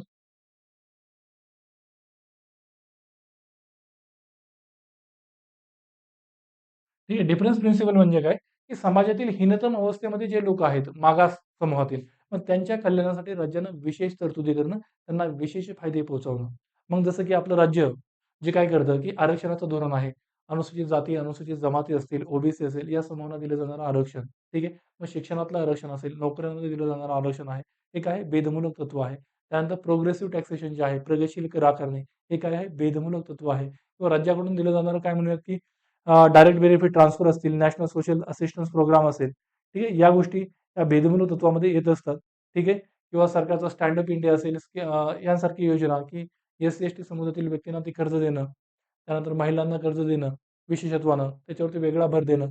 या गोष्टी या भेदमूलक तत्वातून येत असतात, की जे आपल्या समाजात मागास राहिलेले आहेत. ठीक आहे. ज्यांनी ऐतिहासिक अन्यायाला सामोरं जावं लागलंय, ज्यांना सामाजिक आणि आर्थिक अडथळ्यांना सामोरं जावं लागतंय, अशांसाठी काहीतरी विशेष संधी आणि त्यांचा जो काही प्रवास आहे, कल्याणाचा मार्ग आहे, तो थोडासा सुकर करणं आणि जेणेकरून त्यांना समाजाच्या मुख्य प्रवाहामध्ये मिसळवणं, हा यामागचा उद्देश आहे. ठीक आहे. मग या गोष्टी भेदमूलक तत्वामध्ये येतात आणि तो म्हणतो, मग या क्रमानं अशा मूळ स्थितीमध्ये अज्ञानाच्या पडद्यामागे लोक न्यायाच्या तत्त्वांची मांडणी करतील. ठीक आहे.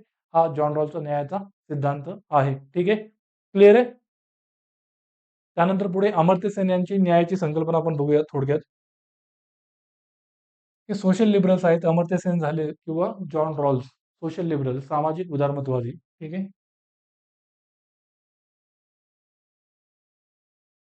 आपण पहिला अरिस्टॉटल बघितला, दुसरा जॉन रॉल्स आणि आता तिसरा आपण अमर्त्य सेन यांना अभ्यासत आहोत.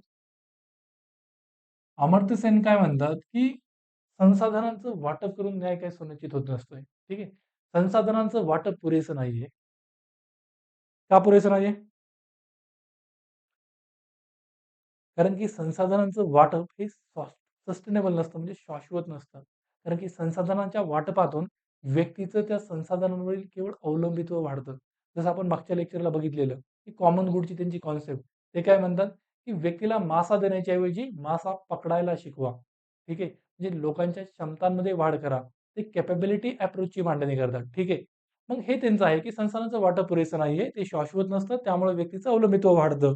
ठीक आहे. आणि त्यामुळे त्यांनी मग जॉन डॉलचा जो काही न्यायाचा सिद्धांत आहे, त्याच्यामध्ये सुधारणा करत त्यांनी क्षमता बांधणीवर भर दिला, की लोकांचं सक्षमीकरण जर करायचं असेल, तर त्यासाठी लोकांच्या क्षमता वाढवा किंवा लोकांची क्षमता बांधणी करा. Capability building. ठीक आहे. म्हणजे काय कॅपेबिलिटी अप्रोच त्यांनी मांडलेला आपल्याला पाहायचा मिळतो. ठीक आहे. म्हणजे काय क्षमता बांधणीचा दृष्टिकोन किंवा लोकांची क्षमता वाढवणं. मग तुम्हाला जर न्याय सुनिश्चित करायचा असेल, तर ते काय म्हणतात, की प्रत्येक व्यक्तीच्या काय म्हणतात, की प्रत्येक व्यक्तीच्या ठीक आहे, व्यक्तींच्या क्षमतांचा विस्तार म्हणजे न्याय.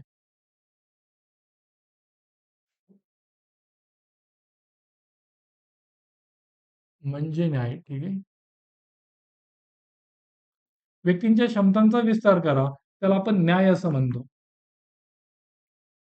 तुमच्या ज्या काही कॅपेबिलिटीज आहेत त्या वाढल्या पाहिजेत. त्यावेळेस न्याय सुनिश्चित होत असतो. ठीक आहे. म्हणजेच काय, की ह्या व्यक्तींच्या क्षमता जर वाढवायच्या असतील, तर राज्यानं ते सामाजिक म्हणजे जे काही सोशल इन्फ्रा असतात, सामाजिक पायाभूत सुविधा त्यांच्यावरती गुंतवणूक करण्याचं ते सुचवितात. मग सामाजिक पायाभूत सुविधा काय आहेत, की शिक्षण असेल, आरोग्य असेल, या गोष्टींवरती सरकारने खर्च वाढवायला हवा. काय? की सोशल इन्फ्रा. सोशल इन्फ्रा काय आहेत? क्षमतांमध्ये विस्तार करायचा असेल तर सोशल इन्फ्रा. आरोग्य असेल, शिक्षण असेल आणि लोकांचं कौशल्य असतील, स्किल्स याच्यामध्ये वाढ करा. त्यातून लोकांच्या क्षमतांचा विकास होईल, क्षमतांचा विस्तार होईल आणि त्यातून समाजात न्याय सुनिश्चित होईल. ते काय म्हणतात त्यांनी स्वातंत्र्य म्हणजे काय, की व्यक्तीला जे हवं ते करण्याचं स्वातंत्र्य. मात्र व्यक्तीला जे हवं ते करण्यासाठी त्या व्यक्तीकडे क्षमता असणं गरजेचं आहे. मी मागच्या क्लासमध्ये मला वाटतं उदाहरण सांगितलं असेल. मला डॉक्टर व्हायचं आहे. मात्र माझं शरीर जर व्यवस्थित नसेल, माझं आरोग्य व्यवस्थित नसेल, तर माझ्या त्या स्वातंत्र्याचा काहीही एक फायदा नाहीये.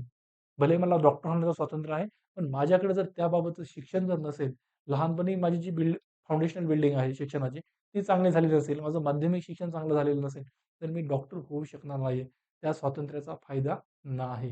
आणि त्यामुळं जर व्यक्तींना स्वातंत्र्य द्यायचं असेल, तर व्यक्तींना न्याय सुनिश्चित म्हणजे समाजामध्ये न्याय सुनिश्चित करायचा असेल, तर व्यक्तींच्या क्षमता वाढवा, क्षमतांमधला विस्तार करा आणि क्षमता वाढवायच्या असतील, तर तुम्हाला सामाजिक पायाभूत सुविधांमध्ये खर्च करणं गरजेचं आहे.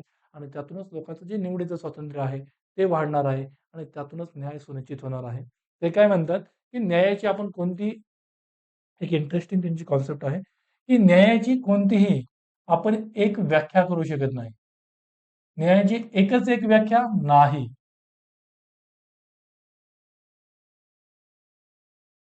न्यायाची एकच एक व्याख्या असू शकत नाही आणि त्यासाठी ते एक गोष्ट सांगतात, की एक बासरी आहे. काय? बासरी आहे, पण ती एकच आहे. एक बासरी आहे आणि 3 मुले आहेत.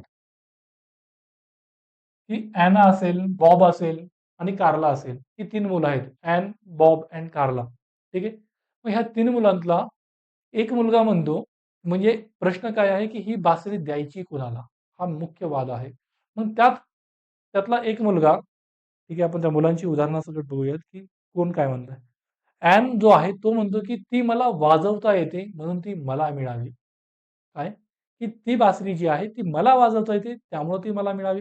म्हणजेच हा काय आहे उपयुक्ततावादी दृष्टिकोन, की यातून आनंद महत्तम कोणाला होणार आहे, कोणाच्या फायद्याची आहे.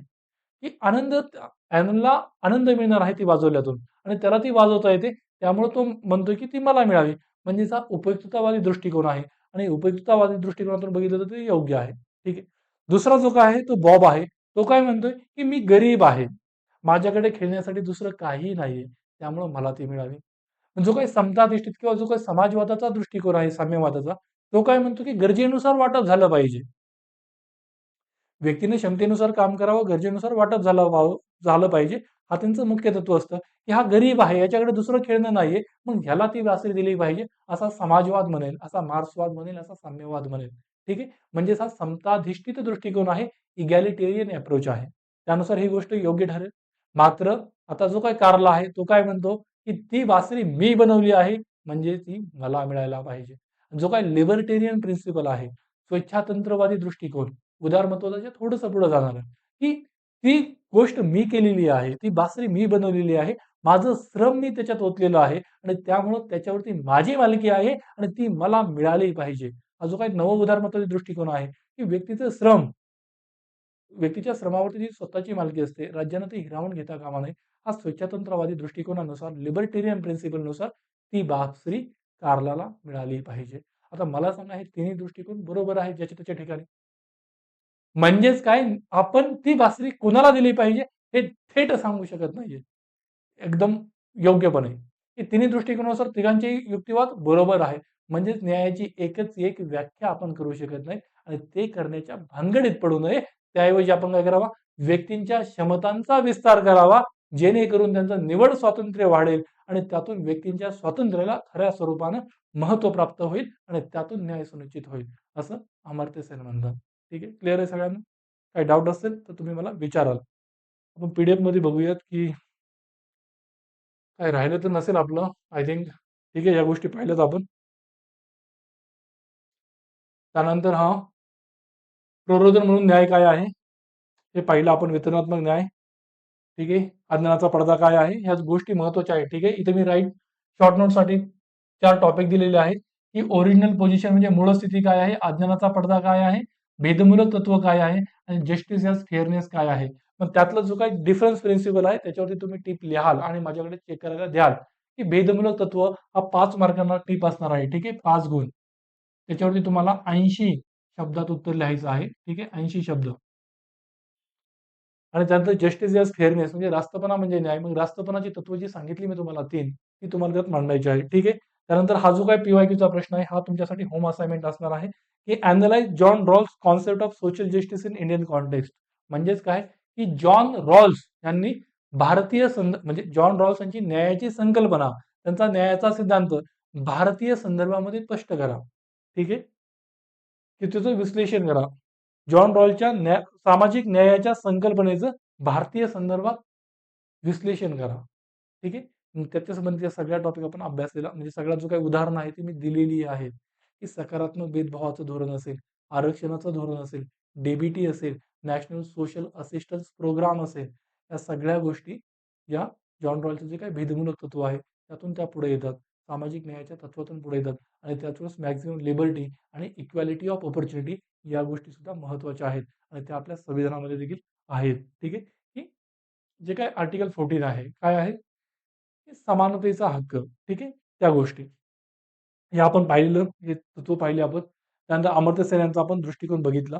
मग ह्याच्यामध्ये ही एक गोष्ट महत्त्वाची आहे, की या दृष्टिकोनाचं समकालीन महत्त्व काय आहे? की आपण म्हणतो, की भारताकडे एक काय म्हणूयात, की एक लोकसंख्या लाभांश आहे. म्हणजे सध्या भारताची तरुण पिढी ही खूप जास्त आहे. ठीक आहे. म्हणजे जी अवलंबित्व असलेली लोकसंख्या असते, ती 60 प्लस असणारी किंवा लहान ही कमी आहे आणि जो काही उत्पादक समूह आहे, म्हणजे उत्पादक गटातील लोकसंख्या आहे, ही तरुण लोकसंख्या ती जास्त आहे. भारत हा तरुणांचा देश म्हणून ओळखला जातो. मग त्याच्यासाठी ते जर आपल्याला खरंच रिॲलिटी, ते पोटेन्शियल आपल्याला रिॲलिटीमध्ये कन्व्हर्ट करायचं असेल, वास्तविकतेत आणायचं असेल, तर त्यासाठी आपल्याला काही गोष्टी करणं गरजेचं आहे. जसं की काय, की त्या तरुणांना आपल्याला योग्य शिक्षण, योग्य रोजगार आणि योग्य कौशल्य देणं गरजेचं आहे. त्याच वेळेस आपल्या देशासाठी त्या तरुणांचा फायदा होऊ शकतो. दुसरी महत्त्वाची गोष्ट आहे ती म्हणजे लॉंगेटिव्हिटी डिव्हिडंड किंवा लॉंगेव्हिटी डिव्हिडंड. म्हणजेच काय, की आज जर पाहिलं आपण, की 60 प्लस वय म्हणजे वयोवृद्ध आहे. 60 प्लस ज्यांचं 60 पेक्षा जास्त वय आहे, अशी लोकसंख्या आज आपल्या समाजामध्ये जवळपास, आपल्या देशामध्ये जवळपास 8 ते 9% आसपास आहे. मात्र हीच लोकसंख्या 2050 ला अजून, म्हणजे आजची जी तरुण लोकसंख्या आहे ती उद्या पुढे जाऊन म्हातारी होणार आहे ना, वयोवृद्ध होणार आहे ना. म्हणजेच आजची तरुण लोकसंख्या पुढे जाऊन वयोवृद्ध होणार आहे. 2050 ला आज 9% असलेलं प्रमाण हे 60 प्लस वयोगटातील लोकांचं ते 20% होणार आहे. आणि मग ही जी काही वयोवृद्ध म्हणजे वृद्ध होणारी लोकसंख्या आहे, ती जर स्वस्थपूर्ण असेल, त्यांचं शरीर सदृढ असेल, त्यांची मनोवस्था चांगली असेल, तर ते समाजासाठी उत्पादक ठरू शकतात. अन्यथा ते आपल्यावरती, म्हणजे आपण तसं नाही म्हणू शकत, पण काइंड ऑफ ते ओझं आहे ना, आपल्याला त्यांच्यासाठी काम करणं गरजेचं आहे. मग आपल्या आरोग्य व्यवस्थेवर ताण असणार आहे. मग ह्या सगळ्या गोष्टी नको आहेत आपल्याला. तर त्यांच्या आरोग्य आणि त्यांची जी उत्पादकता आहे, शिक्षण वगैरे ह्या सगळ्या गोष्टींवर आपल्याला काम करण्याची गरज आहे. जेणेकरून पुढे जाऊन ते ओझं ठरणार नाही. तर देशाच्या विकासामध्ये त्यांचा हातभार लागणार आहे. ठीक आहे. आणि शाश्वत विकासाचं जे उद्दिष्ट आहे त्यासाठी सुद्धा हा जो काही कॅपेबिलिटी अप्रोच आहे तो महत्त्वाचा आहे. शाश्वत विकास उद्दिष्ट आपल्याला 2030 पर्यंतची गाठायची आहेत ती. ठीक आहे. या गोष्टी आहेत. त्यानंतर आपण या नॉर्मेटिव्ह एथिक्स मधला हा शेवटचा टॉपिक आहे, की हक्काधारित नीतिशास्त्र म्हणजे काय? ठीक आहे. ते आपण बघूयात.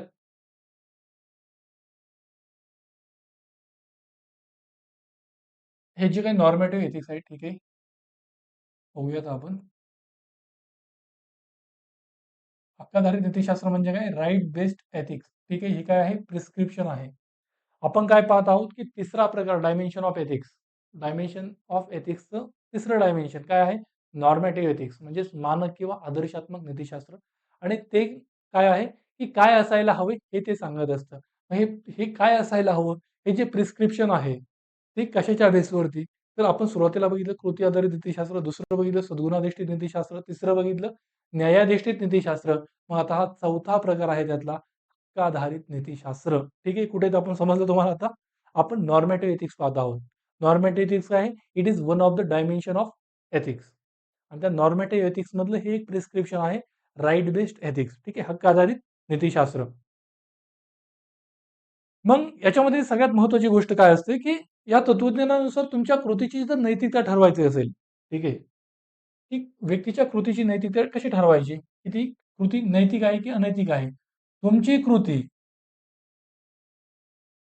ही इतरांच्या हक्कांचं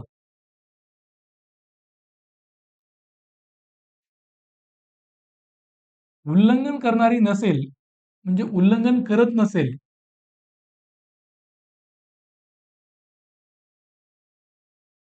तर ती नैतिक ठरते. क्लिअर? जेव्हा व्यक्तीची कृती ही इतरांच्या हक्कांचं उल्लंघन करत नाही, त्यावेळेस ती नैतिक ठरते. आणि जर तुमच्या कृतीमुळे इतरांच्या हक्कांचं उल्लंघन होत असेल, तर तुमची कृती ही अनैतिक आहे. हक्काधारित नीतिशास्त्रानुसार. म्हणजेच काय? तुमची कृती किंवा आपली कृती ही इतरांच्या हक्कांचं उल्लंघन करणारी नसावी. इतरांच्या हक्कांचं आपण नेहमी आदर केला पाहिजे. इतरांचे हक्क जपले पाहिजेत. ठीक आहे? मग हक्क म्हणजे काय असतात? सांगा बरं? हक्क म्हणजे काय? राइट्स काय असतात? हे एन्टाइटलमेंट्स असतात. एन्टाइटलमेंट्स म्हणजे काय? अधिकार. हे अशा स्वरूपाचे अधिकार आहेत, की ज्या अधिकारांना समाजाकडून मान्यता आहे. समाज त्या गोष्टींना म्हणजे समाज त्या गोष्टींना मान्यता देत आहे आणि त्याच वेळेस राज्य त्या गोष्टींना पाठबळ देतं आणि त्या गोष्टी लागू करतं.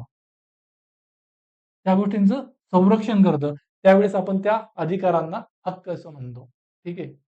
समाजाची समजा तुम्हाला काय म्हणूयात, की अ, काय आहे, की समजा राज्यानं जरी एखादा हक्क दिलेला असला आणि समाजानं जर त्याला मान्यता दिलेली नसेल, तर अशा वेळेस आपल्याला तो भेदभाव, त्या समस्या तेव्हा सुद्धा फेस कराव्या लागतात.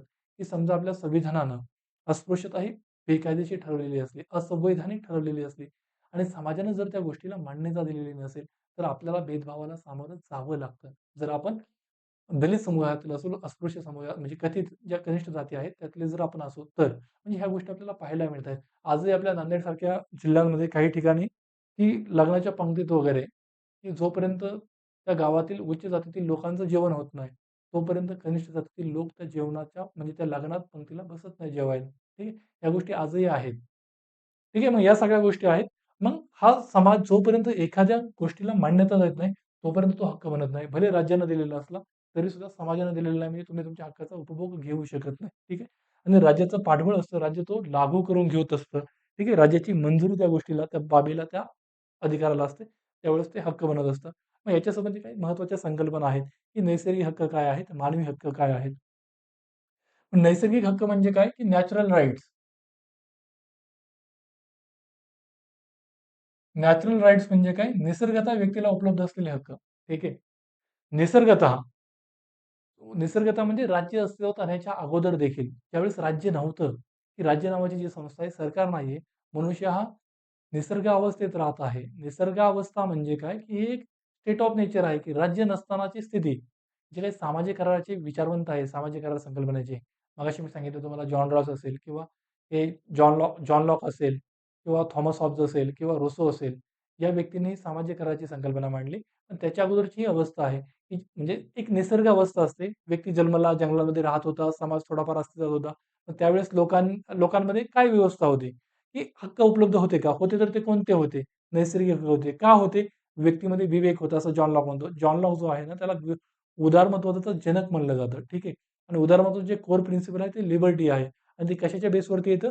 की व्यक्ती ही विवेकी आहे. व्यक्ती ही रॅशनल आहे. तिला त्याच्यासाठी चांगलं काय, वाईट काय हे कळतं.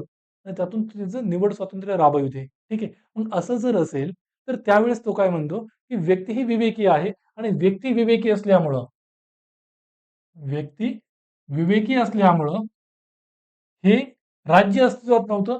तेव्हा सुद्धा हे नैसर्गिक हक्क व्यक्तीकडे होते निसर्गावस्थेत. की ज्यावेळेस समाज हे म्हणजे ज्यावेळेस लोकं असं जंगलामध्ये, वाड्यावस्त्याने राहत होते, राज्य नव्हतं, सरकार नव्हतं, त्यावेळेस सुद्धा लोकांकडे हे नैसर्गिक हक्क होते. का होते? तर व्यक्ती विवेकी आहे. व्यक्तीला समजत होतं, की दुसऱ्या व्यक्तीचं जीवित असेल, संपत्ती असेल, मालमत्ता असेल, या गोष्टींचं आपण संवर्धन किंवा त्या गोष्टींना हात लावता कामा नये. ठीक आहे. मग व्यक्तीचा जीवित, मालमत्ता आणि स्वातंत्र्याचा हक्क आहे. हे नैसर्गिक हक्क असल्याचं जॉन लॉकनं सांगितलं. आणि ह्या नैसर्गिक हक्कांचा आधार काय आहे, की विवेक. ठीक आहे. जॉन लॉक हा महत्वाचा अभ्यासक, विचारवंत आहे. त्यानं नैसर्गिक हक्कांच्या संकल्पना, सिद्धांत मांडलेला आहे. Theory of natural rights. की निसर्ग अवस्थेमध्ये राज्य अस्तित्वात नसताना व्यक्तीकडे काही हक्क होते. कशाच्या आधारावर होते? व्यक्ती विवेकी आहे. तिला माहीत होतं, की इतर व्यक्तींच्या हक्कांचा मी जर आदर केला, तर माझ्या हक्कांचा आदर होणार आहे. जर गुण्यागोविंदानं एकत्र राहायचं असेल, तर आपल्याला एकमेकांच्या हक्कांचा आदर केला पाहिजे. मग जीवित असेल, स्वातंत्र्य असेल, त्याची मालमत्ता असेल, त्यांचा आदर आपण केला पाहिजे. ठीक आहे. मग या गोष्टी व्यक्तीच्या विवेकातून, व्यक्तीच्या विस्डममधून, शहाणपणातून आल्या आणि त्यांनी त्या एकमेकांच्या गोष्टींचं पालन केलं. मग ह्या अमूर्त हे जे काही नैसर्गिक हक्क आहेत, ते अमूर्त असतात. ठीक आहे. ते थेट आपण त्याला स्पर्श करू शकत नाही, पाहू शकत नाही. हे अलिखित स्वरूपाचे असतात. ठीक आहे. अलिखित कुठेही लिहिलेले नाहीत. मग अलिखित असतील, अमूर्त असतील, तर त्यांचं पालन करणं किंवा पालन करून घेणं हे अवघड असतं. त्यांचा अंमल करणं अवघड असतो. आणि त्यामुळं यांना कुठं ना कुठं मूर्त रूप देणं गरजेचं आहे. त्यांना लिखित स्वरूपात आणणं गरजेचं आहे आणि त्यातून पुढे मानवी हक्कांची संकल्पना पुढे येते. ठीक आहे. मानवी हक्क. मानवी हक्क म्हणजे काय?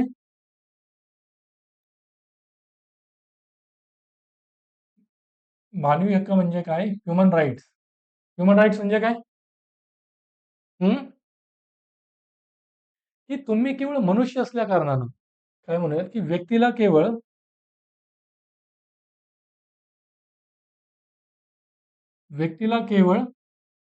ती मनुष्य असल्या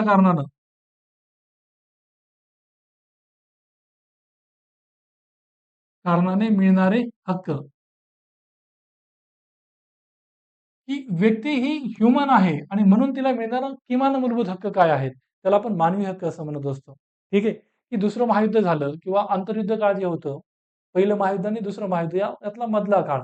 या मधल्या काळामध्ये युरोपमध्ये काही फॅसिस्ट राजवटी पुढे आल्या. म्हणजे इटली असेल, इटलीचा मुसोलिनी असेल किंवा जर्मनीचा हिटलर असेल. मग ह्यांनी काय केलं, की ज्यू धर्मियांवरती अनन्वित अत्याचार केले. ठीक आहे. म्हणजे वांशिक श्रेष्ठत्वाचं मिथक मांडलं, की जर्मन वंशीय हे श्रेष्ठ आहेत आणि ज्यू वंशीय हे कनिष्ठ आहेत किंवा मग त्यांच्यावरती दोषारोप ठेवणं, त्यांच्या मागासलेपणाचा आणि त्यातून हिटलरनं या ज्यू धर्मियांवरती अनन्वित अत्याचार केले आणि यामुळे जो काही आंतरराष्ट्रीय समुदाय होता, त्याचा जो विवेक होता, त्या विवेकाला हादरे बसले. कलेक्टिव्ह कॉन्शियसला हादरे बसले आणि त्यातून मानवी हक्कांची संकल्पना पुढे आली आणि त्यातून 10 डिसेंबर 1948 रोजी 10 डिसेंबर 1948 रोजी मानवी हक्कांचा सार्वत्रिक जाहीरनामा प्रसिद्ध करण्यात आला. ठीक आहे. की हे काही म्हणजे व्यक्ती मनुष्य असल्याकारणानं तिला काही हे किमान मूलभूत स्वरूपाचे हक्क आहेत. ठीक आहे. Basic human rights, basic minimum rights आहेत, की जे व्यक्तीकडे असणं गरजेचं आहे. ठीक आहे. यातून ही मानवी हक्कांची संकल्पना पुढे आल्याचं आपल्याला पाहायला मिळतं. ठीक आहे. इथपर्यंत क्लिअर आहे? मग त्यानंतर ही जी काही हक्क आहे किंवा ही जी काही काय म्हणूयात, की हक्क आधारित नीतिशास्त्र याला तुम्ही कुठं-कुठं लागू करू शकता? याचा कंटेम्पररी रिलेव्हन्स कुठं-कुठं पाहायला मिळतोय? हं, सांगा?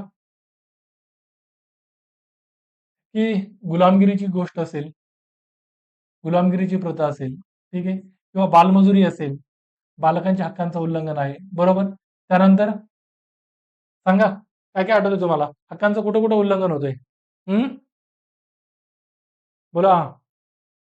की ज्यावेळेस झुंडबळीच्या घटना घडतात, मॉब लिंचिंग, त्यावेळेस त्या व्यक्तीचा जो काय हक्क आहे तो डावलला जातोय. नैसर्गिक न्यायाचं तत्व नाकारलं जातंय, की जरी समजा त्या व्यक्तीने काही चुकीचं केलेलं आहे, त्यासाठी एक न्याय प्रक्रिया आहे ना, एक क्रिमिनल जस्टिस सिस्टम आहे. त्यातून सगळ्या गोष्टी गेल्या पाहिजेत. त्या व्यक्तीवरचा दोष सिद्ध झाला पाहिजे आणि त्यानंतर काय शिक्षा द्यायची ती स्टेट ठरवेल, कोर्ट ठरवेल ना. व्यक्तींनी स्वतःच्या हातात कायदा घेणं हे चुकीचं आहे पूर्णतः. झुंडबळी असेल किंवा जी काही ह्युमन ट्रॅफिकिंग होते, मानवी तस्करी, या बाबी असतील, या त्या मानवी तस्करी ज्यांची होत आहे त्यांच्या हक्कांचं उल्लंघन आहे. त्यांच्या जीविताचा हक्क असेल, त्यांचा स्वातंत्र्याचा हक्क असेल, ठीक आहे. त्यानंतर हुंडाबळीची गोष्ट असेल, ठीक आहे. हुंडाबळीमुळे ज्या महिलेचा मृत्यू होत आहे, ज्या महिलेला मृत्यूला सामोरं जावं लागत आहे, त्या महिलेचं जीविताच्या हक्काचं उल्लंघन आहे, ठीक आहे. किंवा अजून काय म्हणूयात, की सक्तीचं उदाहरण असलेलं स्थलांतर असेल किंवा निर्वासित असतील, निर्वासितांच्या हक्कांचं होत असलेलं उल्लंघन. हे निर्वासित हा जर केस स्टडी म्हणजे केस स्टडी म्हणा किंवा अप्लाइड एथिक्समध्ये हा जर टॉपिक आला, तर त्याच्यावरती आपल्याला लिहायचं आहे, की निर्वासितांचे हक्क आहे, त्यांचं उल्लंघन आपण नाही करू शकत किंवा त्यांचं उल्लंघन करणारी कृती ही अनैतिक आहे, ठीक आहे. हे अप्लाइड एथिकचे टॉपिक आहेत. मात्र त्यांना आपल्याला हे नॉर्मॅटिव्ह एथिकच्या गोष्टी लागू करायच्या आहेत, आपल्या उत्तराचं समर्थन करण्यासाठी, ठीक आहे. मग असं काही तुम्ही बऱ्याच मुद्दे लिहू शकता, की विकासामुळे ज्यांचं स्थलांतर होतं, त्यांची हक्क असतील, की आदिवासींचं आपण उदाहरण पाहिलेलं मगाशी, मागच्या लेक्चरला, ठीक आहे.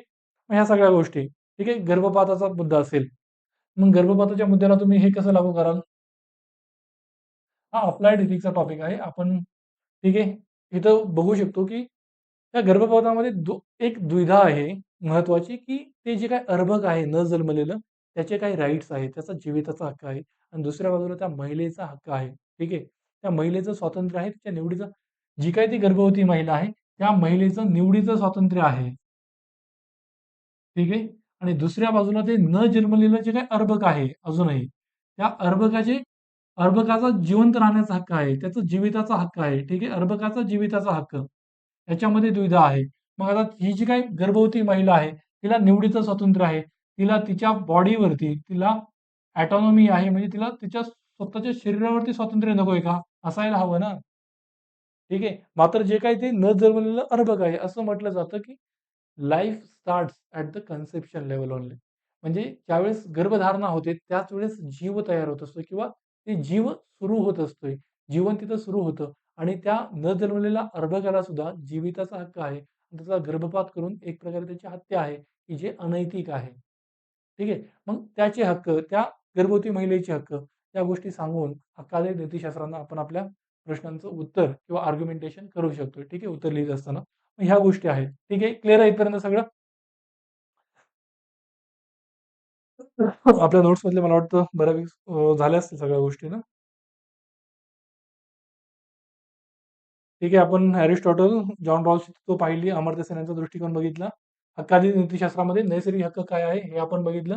मानवी हक्क काय आहे आणि हक्कानी नीतिशास्त्राचं समकालीन उपयोजन काय आहे, या गोष्टी आपण बघितल्या. आणि जॉन लॉक यांच्याविषयी थोडक्यात सांगायचं झालं तर त्यांनी नैसर्गिक हक्काचा सिद्धांत मांडला.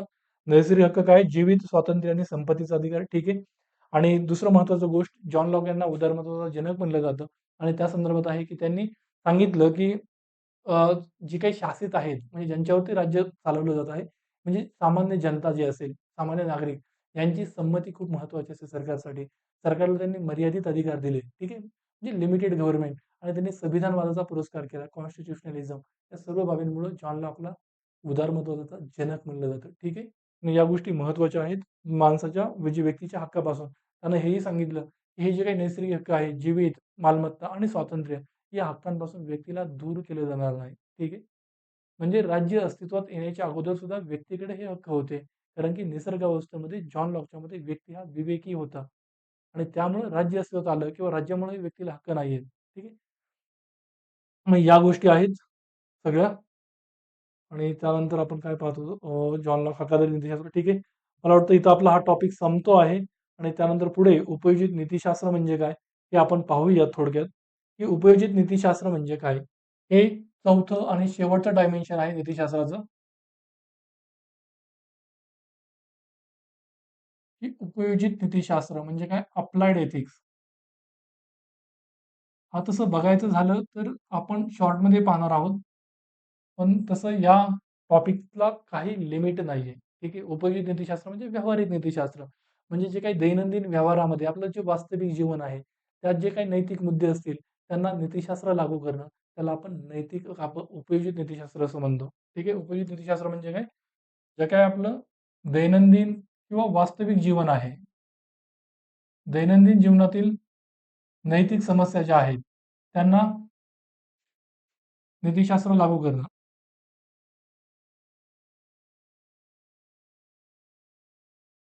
नीतिशास्त्र लागू करणं, याला आपण उपयोजित नीतिशास्त्र म्हणतो. त्यालाच आपण व्यावहारिक नीतिशास्त्र असं देखील म्हणतो. ठीक आहे. व्यावहारिक नीतिशास्त्र. व्यवहारातील मुद्द्यांना नीतिशास्त्र लागू करणं. ठीक आहे. मग हे जे काय आहे, ते थोडंसं जास्त स्पेसिफिक असतं. जे नॉर्मेटिव्ह एथिक्स आहे, ते काय सांगतं काय असायला हवं. पण इन जनरल, हे सगळ्याच गोष्टींच्या बाबतीत. पण हे जे काही अप्लाइड एथिक्स आहे, ते नेमकं कोणत्या परिस्थितीत कसं असायला हवं हे सांगतं. जसं की मीडिया एथिक्स म्हणजे ह्याचे वेगवेगळे आयाम आहेत, की जसं की काय म्हणूयात आपण ह्याचे जर वेगवेगळे ह्याचे सुद्धा डिफरंट डायमेन्शन्स आहेत. ठीक आहे, की जसं की मीडिया एथिक्स असेल. मीडिया म्हणजे समाज माध्यमांनी कोणत्या गोष्टींचं पालन करायला पाहिजे. त्यांच्यासाठी डूज अँड डोंट्स काय आहेत. हे मीडियासाठी नीतिशास्त्र किंवा बिझनेस एथिक्स आहे. बिझनेस एथिक्स म्हणजे काय? की व्यवसाय नीतिशास्त्र. व्यवसाय नीतिशास्त्र म्हणजे एखादा व्यवसाय असेल, त्यांनी कोणत्या नियमांचं पालन केलं पाहिजे. ठीक आहे. त्यांना पर्यावरणाची काळजी घेणं असेल किंवा त्या व्यवसायातले सगळे जे काही भागधारक आहेत, त्या सर्वांचं कल्याणाचा विचार केला पाहिजे. जे स्टेक होल्डर्स आहेत. मग त्याच्यामध्ये त्या व्यवसायाचे ग्राहक असतील, त्या कंपन्यातील कर्मचारी असतील, त्या कंपनीचे मालक असतील किंवा जनता असेल, पर्यावरण असेल, सरकार असेल, सगळ्यांच्या लाभाचा आणि हिताचा विचार त्यांनी केला पाहिजे. हे म्हणजे व्यवसाय नीतिशास्त्र. त्यांनी शॉर्ट टर्म पेन कडे दुर्लक्ष केलं पाहिजे आणि लाँग टर्म गेनचाच विचार केला पाहिजे. ठीक आहे. या गोष्टी आपण केस स्टडी अभ्यासताना बघूयात. त्यानंतर याच्यामध्ये बायो एथिक्स येतं. बायो एथिक्स म्हणजे काय? जैवनीतिशास्त्र. ठीक आहे. जैवनीतिशास्त्र. आता या जैवनीतिशास्त्र म्हणजे काय? की जे जीवप्रक्रिया आहेत, जे जीव आहेत त्यांच्याशी संबंधित नीतिशास्त्र. मग त्याच्यामध्ये पुन्हा अजून बरेच टॉपिक येऊ शकतात. फक्त फॉर एक्झाम्पल घ्यायचं झालं म्हणजे ह्या टॉपिकला मर्यादा नाहीयेत, की हा टॉपिक कुठं संपतोय. त्याच्यामुळे आपण हा टॉपिक तेवढा अभ्यासणार नाहीयेत. फक्त याचे डायमेन्शन्स मी तुम्हाला उलगडून दाखवत आहे. ठीक आहे. आता जैवनीतिशास्त्र म्हणजे बायो एथिक्स. याच्यामध्ये काय काय येऊ शकतं, की समज काय म्हणूयात, की इच्छा मरणाचा मुद्दा असेल. इच्छा मरण म्हणजे काय? की इथेनेशिया. इथेनेशिया म्हणजे काय? त्याच्यामध्ये पुन्हा इथेनेशियाचे 2 प्रकार पडतात. इच्छा मरण म्हणजे तुम्हाला मरायचं आहे, अशा वेळेस तुम्हाला परवानगी देणं आणि तुम्ही मृत्यूला कवटाळणं. मग याच्यामध्ये 2 प्रकार येतात. एक ॲक्टिव्ह इथेनेशिया आणि दुसरा पॅसिव्ह इथेनेशिया. ॲक्टिव्ह इथेनेशिया म्हणजे काय? की समजा तुम्ही खूप जास्त आजारी आहात, तुम्ही उलगडण्याच्या स्थितीत नाही आहात. मग अशा वेळेस की तुम्ही दवाखान्यामध्ये आहात, व्हेजिटेटिव्ह स्टेटमध्ये आहे, टर्मिनली इल आहात. म्हणजे तुम्हाला काही कळत नाही, काही जाणवत नाही. तुम्ही फक्त तुमचा श्वास चालू आहे. ठीक आहे. मग अशा परिस्थितीमध्ये, की कोणीतरी तुम्हाला इंजेक्शन देऊन मारणं आणि तुमचा म्हणजे जीव संपवणं, जो काही अटकलेला आहे, तो संपवून तुम्हाला मोकळी वाट करून देणं. ठीक आहे. म्हणजे याला ॲक्टिव्ह युथनेशिया म्हणतात. मात्र ही अलाउड नाहीये. ती जर अलाउड केली, तर त्याचा दुरुपयोग होऊ शकतो. ठीक आहे. ज्या मुलांना आई-वडील किंवा नातेवाईक किंवा त्यांच्यावरती अवलंबून असलेल्या व्यक्ती या ओझं वाटतं, ते ॲक्टिव्ह युथनेशिया त्यांना देतील आणि म्हणजे अशा गोष्टी बेकायदेशीर गोष्टी होऊ शकतात. त्यामुळे ॲक्टिव्ह युथनेशिया ही अलाउड नाहीये. मात्र ज्यावेळेस किंवा काही वेळेस लोकांची स्वतःची इच्छा असते. ठीक आहे. मात्र त्यावेळेसही आपण व्यक्तींना स्वतः मरू देत नाहीये. मग ठीक आहे. तो झाला ॲक्टिव्ह युथनेशिया आणि पॅसिव्ह युथनेशिया म्हणजे काय? जी टर्मिनली इल व्यक्ती आहे, जी व्हेजिटेटिव्ह स्टेटमध्ये आहे. व्हेजिटेटिव्ह स्टेट किंवा टर्मिनली इल म्हणजे काय? की ती व्यक्ती केवळ ती काय म्हणूयात, की ती व्हेंटिलेटर चालू आहे म्हणून ती जिवंत आहे. मग तिचं जे व्हेंटिलेटर काढून घेतलं, की तिचा जीव जाणार आहे. ठीक आहे. म्हणजे तुम्ही स्वतःहून त्या व्यक्तीला इंजेक्शन देऊन मारत नाहीयेत. मात्र तिची जी काही साधनं आहेत ही व्हेंटिलेटर वगैरे, सलाईन वगैरे या गोष्टी काढून घेत आहात. आणि त्यातून त्या व्यक्तीचा जीव जात आहे. त्याला पॅसिव्ह युथनेशिया असं म्हणतात. ठीक आहे. मग ही जी काही आहे, मग ती अलाउड हे जे काही युथनेशिया आहे, इच्छामरण ते त्याला परवानगी द्यायला हवी की नको? हा जैवनीतिशास्त्राचा भाग येतो. किंवा जे काही आपण ज्यावेळेस एखादं नवीन औषध वगैरे आपण अ, शोधत असतोय, लस वगैरे शोधत असतोय, त्यावेळी ज्या क्लिनिकल ट्रायल्स होतात, क्लिनिकल ट्रायल्स. मग ह्या क्लिनिकल ट्रायल्समध्ये काही मनुष्यांवरती अगोदर त्या लसीचे, त्या औषधांचे प्रयोग करावे लागतात. मग अशा वेळेस ते करणं योग्य आहे की नाही? ठीक आहे. मग त्यासंबंधी काय आहे? हे बायो एथिक्समध्ये येत राहतं. त्यानंतर आता जो काही आपण गर्भपाताचा मुद्दा बघितला. हे बायो एथिक्स आहे ना. जे काही न जन्मलेलं अर्भक आहे, त्याचा सुद्धा जीविताचा हक्क आहे. ठीक आहे. मग ह्या गोष्टी झाल्या. किंवा अजून या जैवनीतीशास्त्रामध्ये काय येऊ शकतं, की प्राण्यांवरती वेगवेगळे केले जाणारे प्रयोग असतील. ठीक आहे. मग ह्या सगळ्या गोष्टी म्हणजे व्यक्तीच्या जीवाशी, शरीराशी खेळणं याच्या संबंधित जे काही गोष्टी आहेत त्या सगळ्या याच्यामध्ये येत असतात. ठीक आहे. त्यानंतर हे झालं जैवनीतीशास्त्र. त्याच्यानंतर अजून कोणत्या गोष्टी असू शकतात, की आपण अगोदर बघितलं की लीगल एथिक्स असेल. त्यानंतर मेडिकल एथिक्स असेल, की वैद्यकीय नीतिशास्त्र किंवा विधी नीतिशास्त्र. मग वैद्यकीय नीतिशास्त्र जे आहे, मग वैद्यकीय क्षेत्रात काम करणाऱ्या व्यक्ती ज्या असतील, त्यांनी त्यांचं नैतिक आचरण कसं असलं पाहिजे, त्यांच्यासाठी कोड ऑफ एथिक्स आणि कोड ऑफ कंडक्ट काय आहे, या सगळ्या गोष्टी या मेडिकल एथिक्समध्ये येत असतात. ठीक आहे. किंवा प्रशासनामध्ये काम करणाऱ्या व्यक्ती असतील, म्हणजे IAS, IPS म्हणजे सेंट्रल सिव्हिल सर्व्हिसमधले असतील, स्टेट सिव्हिल सर्व्हिसमधले असतील. ठीक आहे. या व्यक्तींसाठी सुद्धा काही कोड ऑफ कंडक्ट आहे. आणि मग हे काय आहे? त्याला आपण प्रशासकीय नीतिशास्त्र असं म्हणतो, की ऍडमिनिस्ट्रेटिव्ह एथिक्स, प्रशासकीय नीतिशास्त्र. मग या सगळ्या बाबी ठीक आहे या अप्लाइड एथिक्समध्ये येत असतात.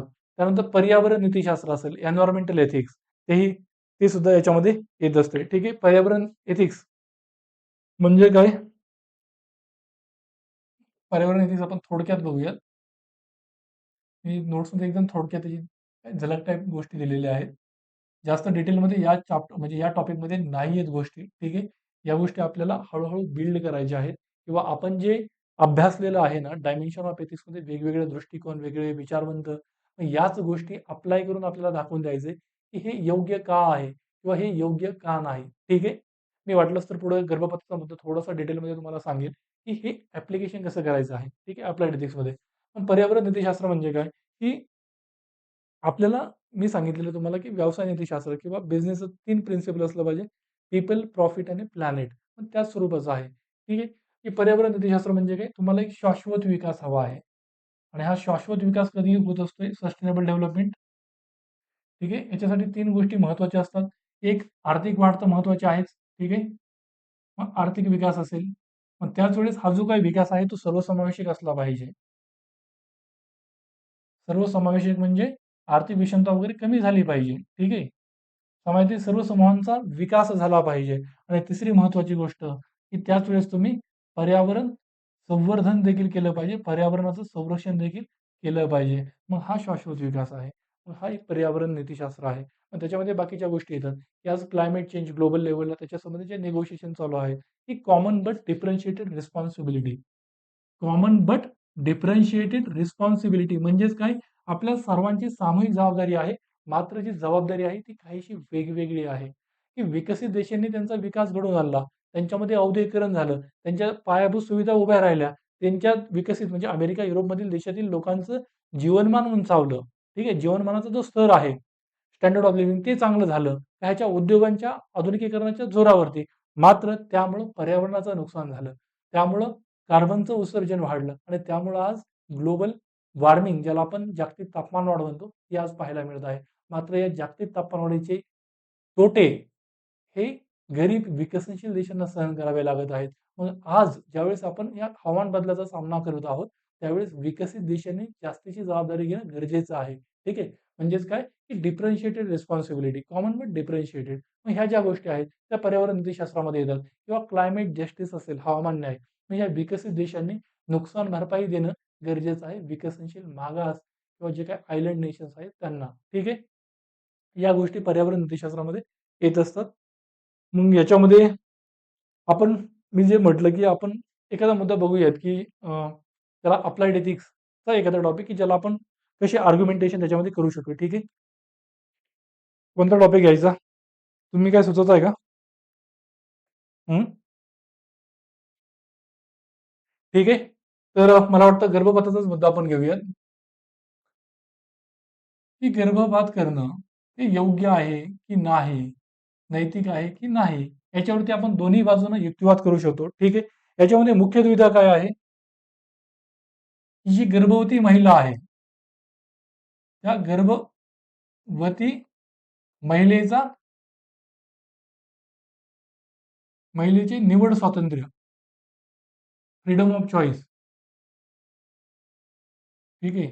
आणि त्याच्या विरोधात काय आहे? ते जे काही न जन्मलेलं अर्भक आहे, त्या अर्भकाचा जीविताचा हक्क. आता याच्यामध्ये मुख्य फायदा आहे, ठीक आहे, की तुम्ही कोणती कृती करता. तुम्ही समज गर्भपाताला मंजुरी देत असाल, की गर्भपात योग्य आहे असं म्हणत असाल, तर तुम्ही त्या जे काही न जन्मलेलं अर्भक आहे, त्याच्या जीविताचा हक्क त्याला नाकारत आहात. आणि तुम्ही जर गर्भपाताला विरोध करत असाल, तर त्या महिलेचं जे काही निवड स्वातंत्र्य आहे, तिचं शरीर आहे, तिचं शरीराचं जे स्वातंत्र्य आहे, पण त्यासोबत तुम्ही तिला विरोध करत असल्या टाइप आहे. ठीक आहे, बरोबर ना? मग त्याच्या बाजूने आपण काय युक्तिवाद करू शकतो, की म्हणजे गर्भपात करणं हे योग्य आहे किंवा त्याला परवानगी दिली पाहिजे, असं म्हणण्यासाठी म्हणजे त्याच्या बाजूनं समर्थनार्थ आपण काही युक्तिवाद करू शकतो. जसं की त्या महिलेचा, जी काही गर्भवती महिला आहे, त्या महिलेचा त्या महिलेला गोपनीयतेचा हक्क आहे. ठीक आहे? गोपनीयतेचा हक्क आहे. बरोबर? त्यानंतर काय म्हणू शकतो आपण, की त्या महिलेला तिच्या शरीरावरती स्वातंत्र्य आहे, म्हणजे तिला बॉडीली ऑटोनॉमी आहे. बरोबर? तिच्या शरीरावर तिचा हक्क आहे. तो इतरांनी कुणी गाजवता कामा नये. ठीक आहे. अजून काय आपण आपण म्हणू शकतो, की आता हे जे काही तिला गर्भ तर म्हणजे गर्भपात तर करायचा आहे. मात्र तिला जर तो करू दिला नाही, तर जे मूल नको आहे त्या त्या कुटुंबाला, ते जर जन्माला आलं, तर त्या नको असलेल्या मुलाचं भविष्य मुलाचं भविष्य काय आहे नको असलेल्या मुलाचं, ठीक आहे. त्याची वेल काळजी कोण घेणार? त्या कुटुंबाकडून त्याच्याकडे दुर्लक्ष झालं तर?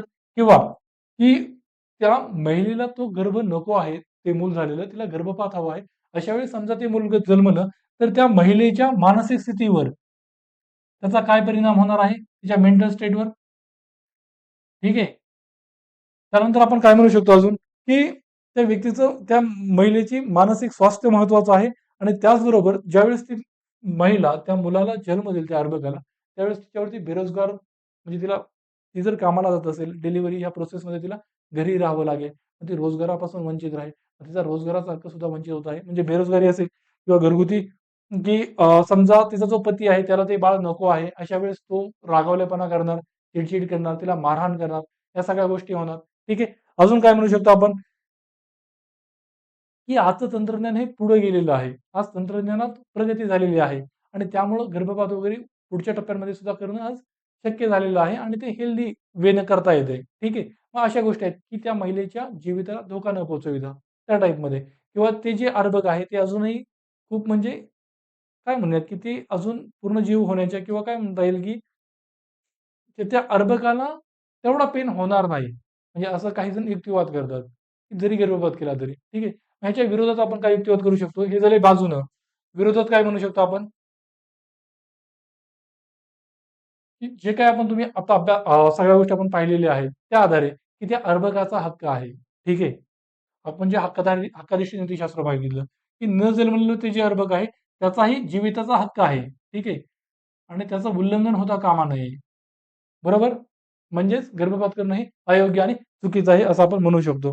त्यानंतर त्या महिलेला सुद्धा एक सायकॉलॉजिकल डॅमेज बसणार आहे. जरी तो गर्भपात केला तरी सुद्धा. तिला नैराश्य असेल, चिंता असेल या गोष्टींना सामोरं जावं लागणार आहे. त्यानंतर जी काही काय म्हणूयात, की त्याच्या विरोधात की ज्या लिंग निवड चाचण्या किंवा जे स्त्रीभ्रूण हत्येचे प्रकार आहेत. त्या सगळ्या गोष्टी अनैतिक आणि चुकीच्या आणि बेकायदेशीर आहेत आणि त्यामुळे गर्भपात करणं हे चुकीचं ठरणार आहे. ठीक आहे. असं आपण म्हणू शकतो. म्हणजे बाजूने आणि विरोधात अशा प्रकारचे आपल्याला युक्तिवाद देता आले पाहिजेत, करता आले पाहिजेत. या गोष्टी उपयोजित नीतिशास्त्रामध्ये येत असतात. ठीक आहे. क्लिअर आहे इथपर्यंत सगळ्यांना? मग आजच्या असाइनमेंटसाठी तुमचा क्वेशन कोणता आहे? की जॉन रॉल्स यांचा सामाजिक न्यायाची जी संकल्पना आहे, ती भारतीय संदर्भामध्ये तिचं विश्लेषण करा. हा तो प्रश्न आहे. ठीक आहे. तो आपल्या पी-डी-एफ नोट्समध्ये आहे आणि तो तुम्ही अटेम्प्ट कराल. तो तुम्हाला 150 शब्दांमध्ये लिहायचा आहे 10 गुणांसाठी. क्लिअर आहे? इथं आपलं जे काही एथिक्स आणि ह्युमन इंटरफेस, नीतिशास्त्र आणि मानवी संवाद हा जो पहिला चॅप्टर होता, तो संपलेला आहे. ठीक आहे. म्हणजे आपल्या अभ्यासक्रमातील पहिला चॅप्टर मात्र आपण ज्या पद्धतीने चाललो आहोत, तिथला 5वा चॅप्टर आहे. 5वं प्रकरण आहे, ते संपलेलं आहे. पुढं आपण की नैतिक विचारवंत जे आहेत, त्यांचं योगदान काय आहे, ते पाहणार आहोत. ठीक आहे. इथपर्यंत तुम्हाला सगळं समजलं असेल अशी मी आशा करतो आणि जर तुम्हाला काही डाऊट असतील, तर तुम्ही मला ते बिनधास्तपणे विचाराल आणि आतापर्यंत दिलेल्या सगळ्या होम असाइनमेंटचे क्वेशन्सची उत्तरं तुम्ही लिहाल. ठीक आहे. आता थांबूयात. पुढच्या लेक्चरला भेटूयात. Thank so much.